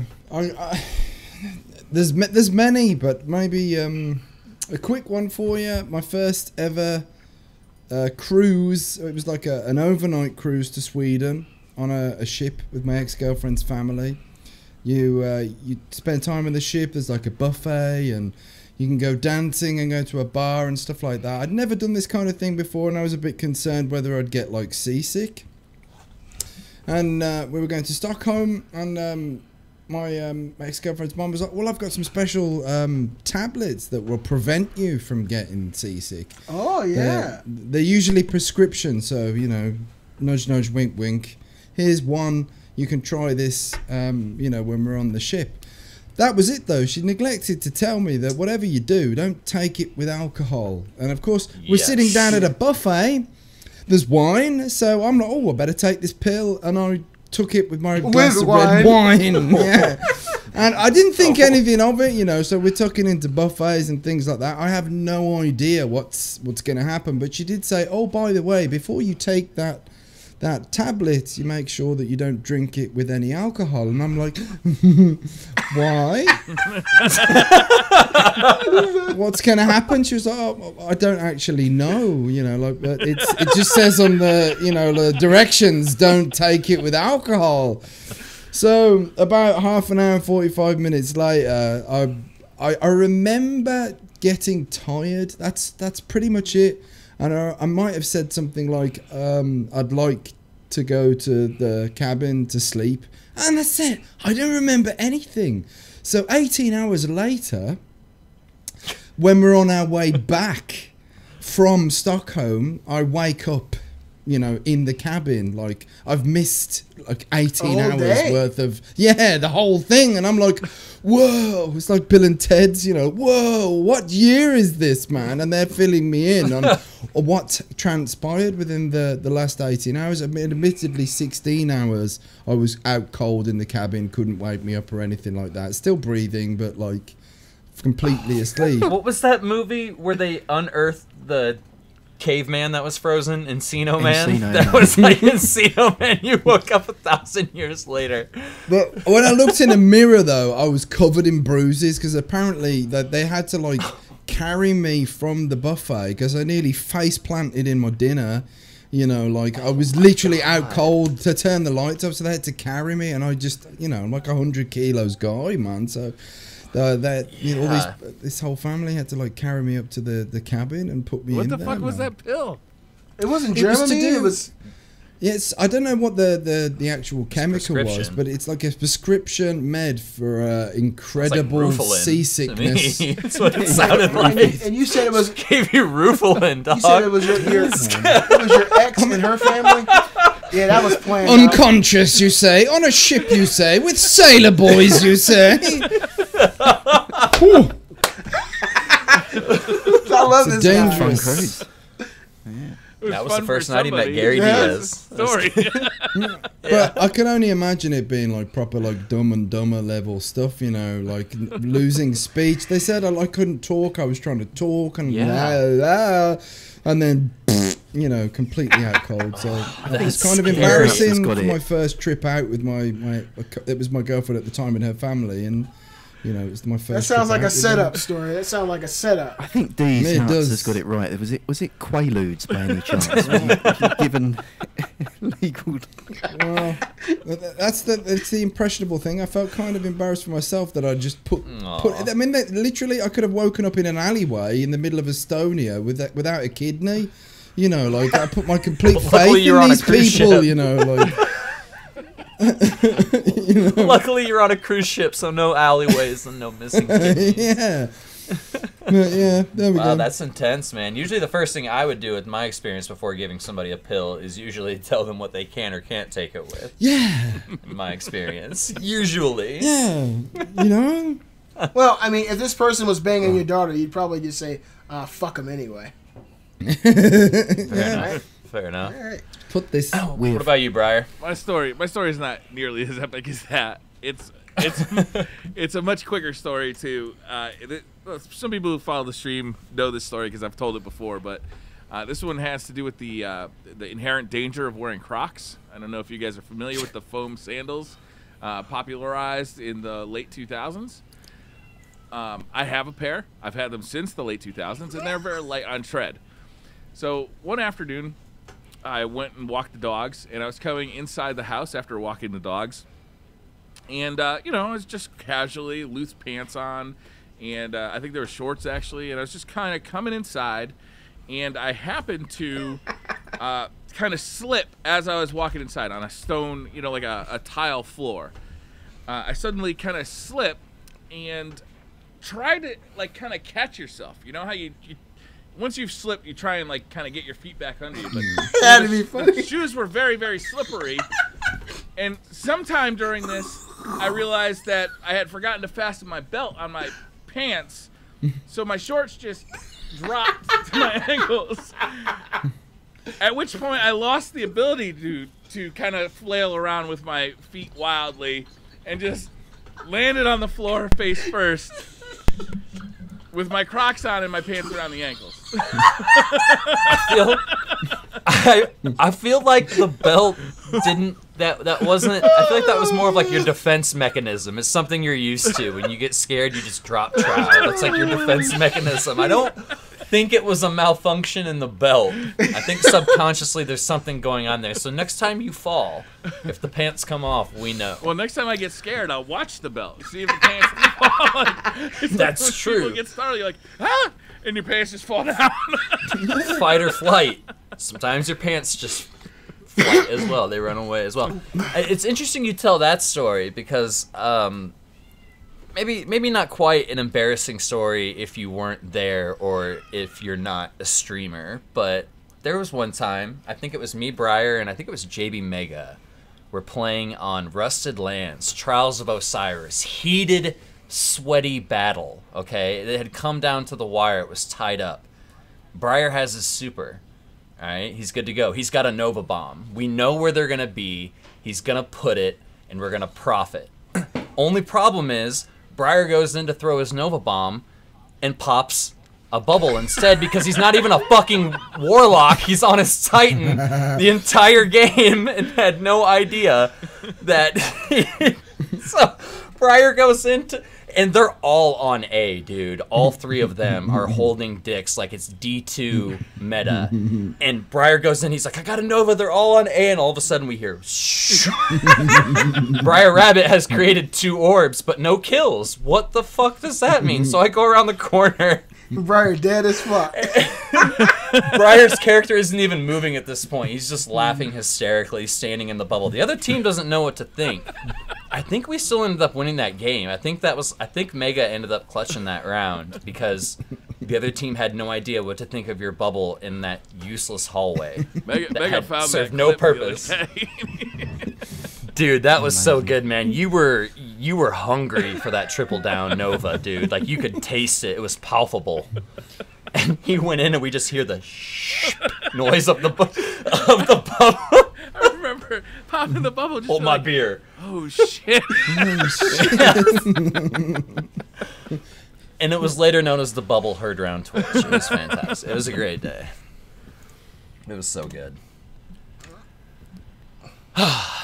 But yeah, those are some of the embarrassing stories. Should we move on to potentially our last topic, or do we? I think we have time for just So we've got 5 minutes left. As much as I think I'd like to see, God knows what the hell our guest story machine has asked us to view. I see that there's being some technical gremlins that may well prevent us showing it live. so it may not be something that we can do this time. Story, do you want to describe what you wanted to show us? When you very invited briefly, me as we're gonna onto skim past? the show, you gave me a briefing on what you do, and to cut that short, you say that it usually degenerates into talking about the male genitalia. So I thought I would bring to the table something which was inspired by an old ancient proverb, which is, if you give a man a fish, you can feed him for a day, but if you give him a pen, he's most likely going to draw a penis. So this true. video footage is in fact of a worm in This is nature. real? This is real. This is real, and this is a worm that looks freakishly like a disembodied male genitalia. No, that's not a worm. I'm watching the. I've put the YouTube video in chat for everyone. That is an animatronic penis. It I'm does sure. look like a real penis moving around on the floor, but if you watch the whole thing, you can blatantly see that it is in fact a worm. Can you imagine? Like, here's a story for you. When I was a kid, this was in like junior school. We were about 6 or 7 years old, and the bathrooms, we used to have these really odd looking pieces of pink soap. Like, there was no like hand soaps or dispensers or anything like that. It was huge chunks of soap, pink soap. And of course, when you use them with your hands, they get smaller and smaller and smaller and smaller to the point where they were tiny. Now, someone had thrown one of those in the urinal, okay? So I'm a small child, and I go into the bathroom, and I go to use the urinal, and there's this little pink thing in there that looks freakishly like a child's penis, and I'm like, oh my god, there's someone's penis! Oh, that's gonna happen to me! You know, that's gonna be mine! Oh my god! And I was like really like traumatized, and that's what this it's definitely Dick Worm real, Gary. video What made. the fuck? This thing is super aggressive. The guy is poking it with a stick, and it looks like it has a stinger Yeah, as well. yeah. Like, what is Stinger? that coming out of its ass? STD? Well, Dude, that thing is don't hella aggressive. Yeah, don't dude. poke it though. But to be It fair, has That's a- how you look catch at that. chlamydia. Okay. Didn't you guys know that? Look at You poked 50. the dick worm. Go to 50 seconds in, and when you click play at 50 seconds, it goes to poke the stick, and there is a very long, sharp object coming out of the end of that dick worm. this that- is very pertinent, like in they're fact, not- because you should never poke a man's ding dong with a stick, because something bad's gonna happen to you. You know, You might get stung. Yeah. You might get stung. You never I know. feel like they're. Maybe the that's a person poking defense it with mechanism of mine. I just don't know because it's never been poked with a stick before. I don't I feel know. like the Lucky. person poking it with a stick is unfortunately not using the dick worm to its maximum potential. I need to have this because thing as a pet. I found- This thing is awesome. If I found a wild dick worm, oh no, what I would do is hang it out of my open flies in my pants. Just flop it around, Gary. And go for a walk around town just to see the reaction when it's waving wildly of its own accord as people look at it. Do you remember that I'm sorry, I trick can't With control with the it. thumb? You know, when you're like, ooh. Yeah. You're like, check this shit out. You know, party trick here. Oh my god. Watch the dick removable worm show. thumb Imagine if trick. you were sunbathing on a busy beach and you just had that tucked between your I pants. said, mate, you don't need to Just, find one the right complexion, because that ain't your colour, man. You know, like, you'd need to find one that matches your skin. I You don't know. know. That's actually a question that I have though, because I think penises rarely match the owner. That there are whole, you know, like the paint color chart where you've got shades of color. I often find that the penis will be of a man that is 3 or 4 shades darker than you yourself, and I only find it gets darker with age as well.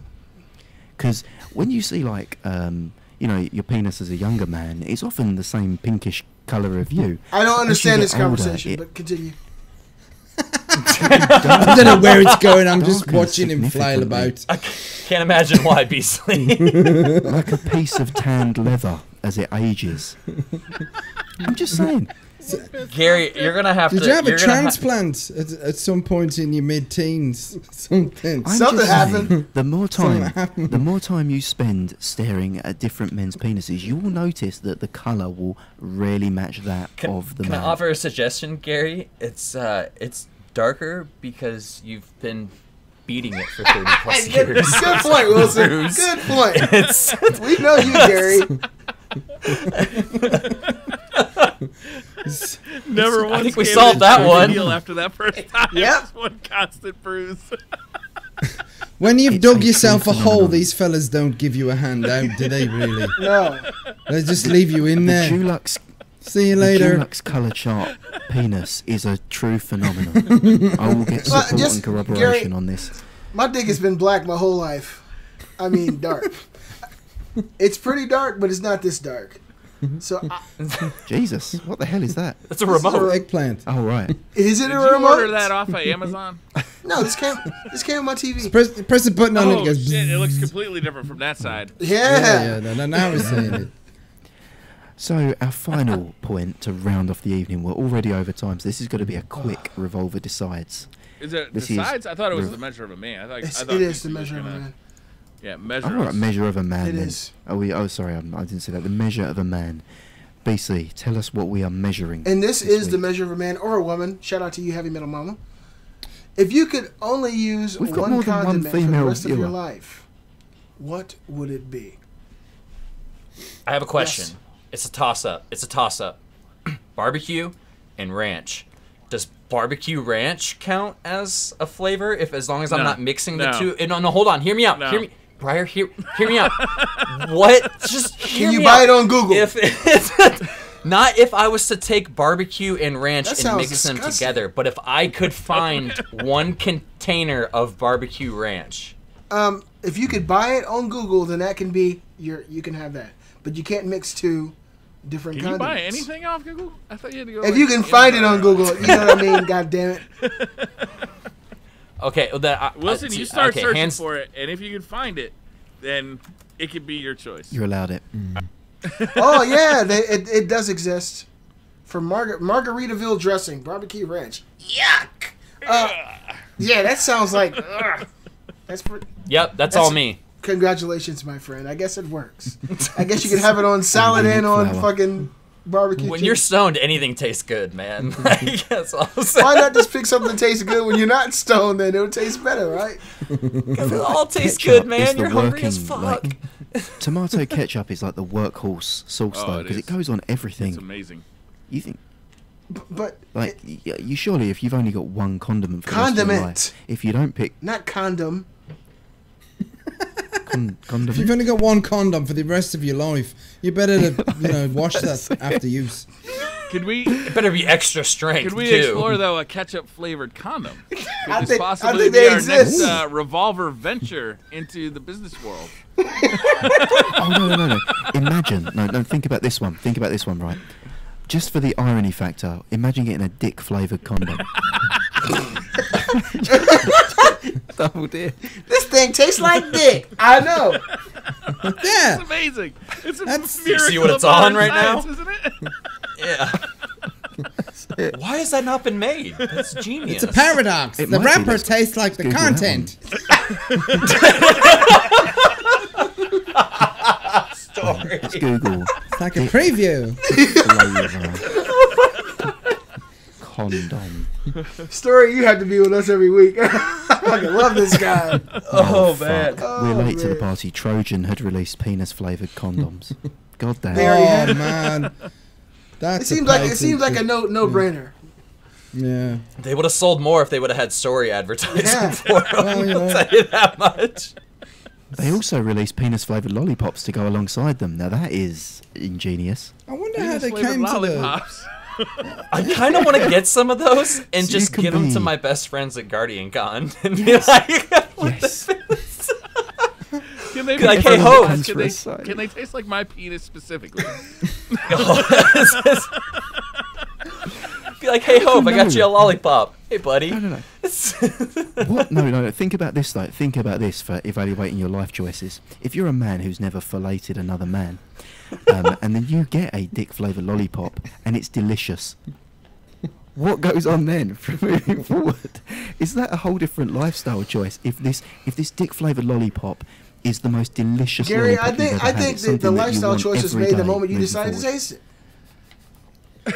You know, I'm thinking about Basically, you're expanding telling me this if someone franchise a offered you little it- bit, because I think that whoever capitalizes on this particular flavour should definitely look into the seasons, you know, like a winter and a summer and a spring and an autumn flavour, because surely Springic. the flavour would change during these seasons.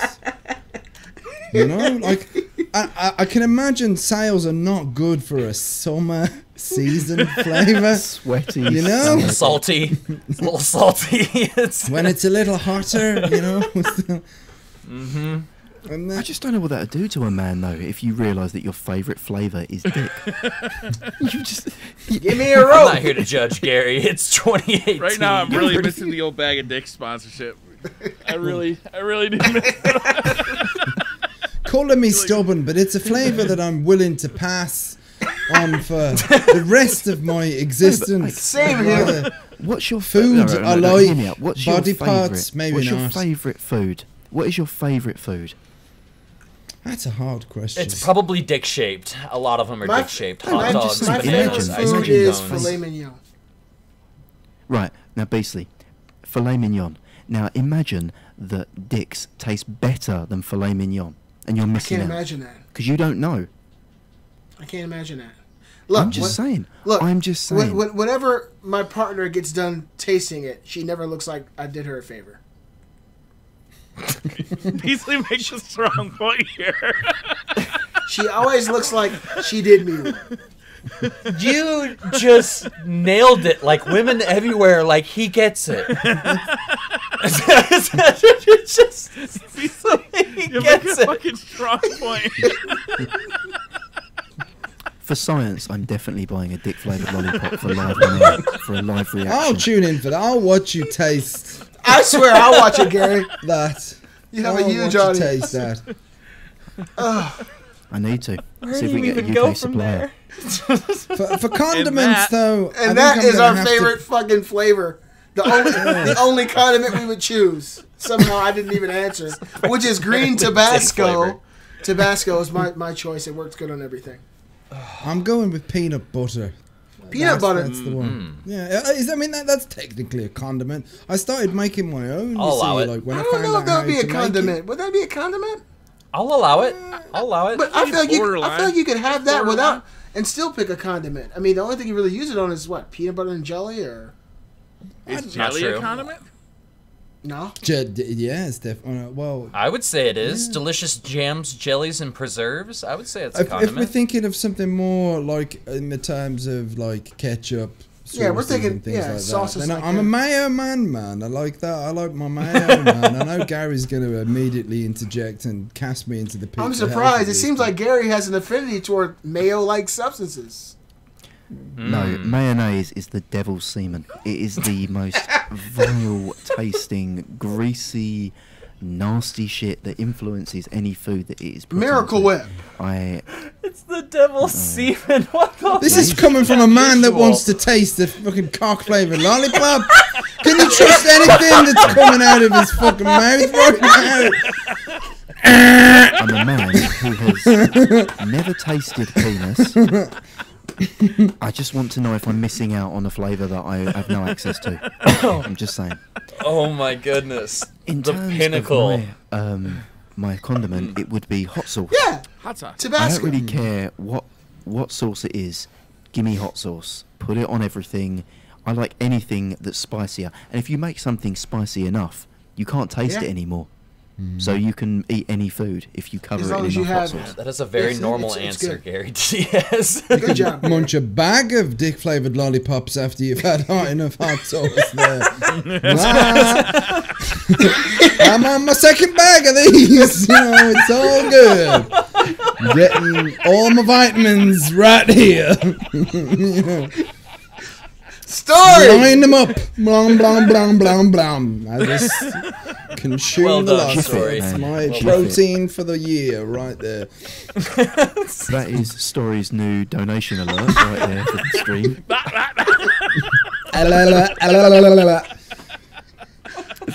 Oh, There you go.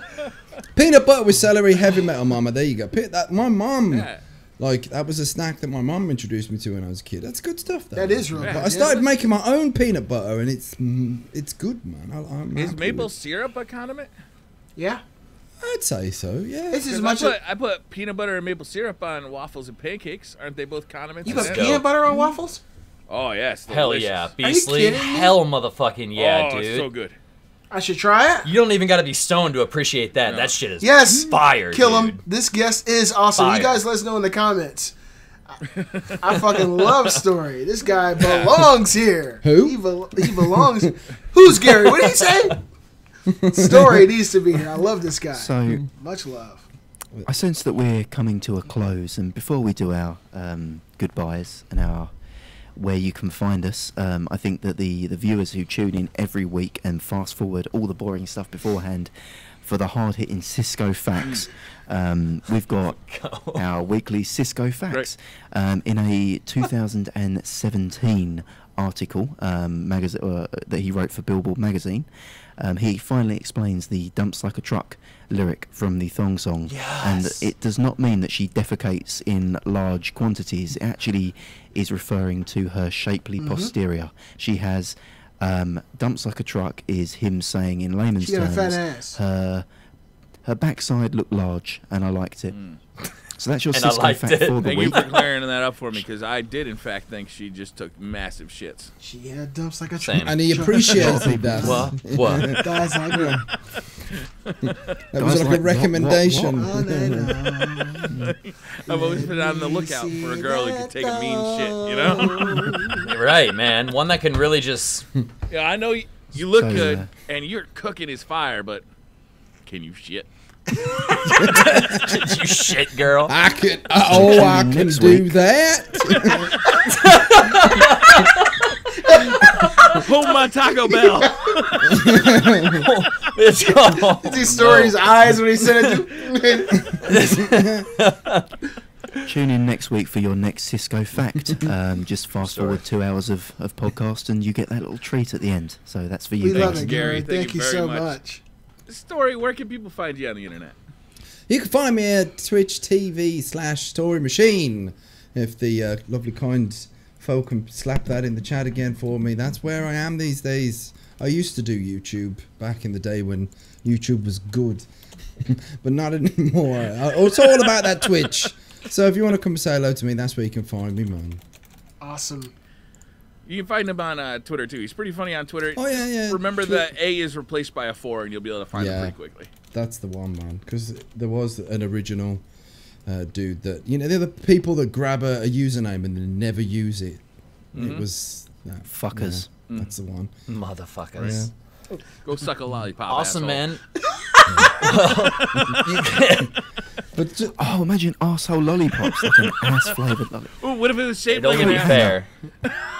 never let this man anywhere near confectionery. Ever. Yeah. You're not going to be the How would you Willy apply the Wonka flavour to of... the lollipop? Could you imagine that He production might- line? It's just a load of butts just coming along one at a time. You sort of put the lollipop in slowly, and that's it. The flavouring Gary's is added. thing. He's the like sexual Willy Wonka candy maker. Inserting a lollipop slowly into it. Yeah, that's it. the Man, next Gary, the things you think of. the next idea All right, on the you can Apprentice. find me yeah. at.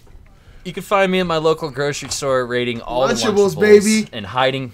and hiding from Gary on Twitter at Ryu Wilson, and don't do really too much else. So, yeah, just hit me up on Twitter. I'd love to hear from you guys. You guys can find me on Twitter at Beastly Gamer Max, my YouTube channel Beastly Gamer, or somewhere here in Atlanta, fucking shit up. Atlanta Anaconda, all day, baby. And you need to start a new Twitter account for the Atlanta Anaconda. Okay. It's verified. Imagine if it gets verified someday.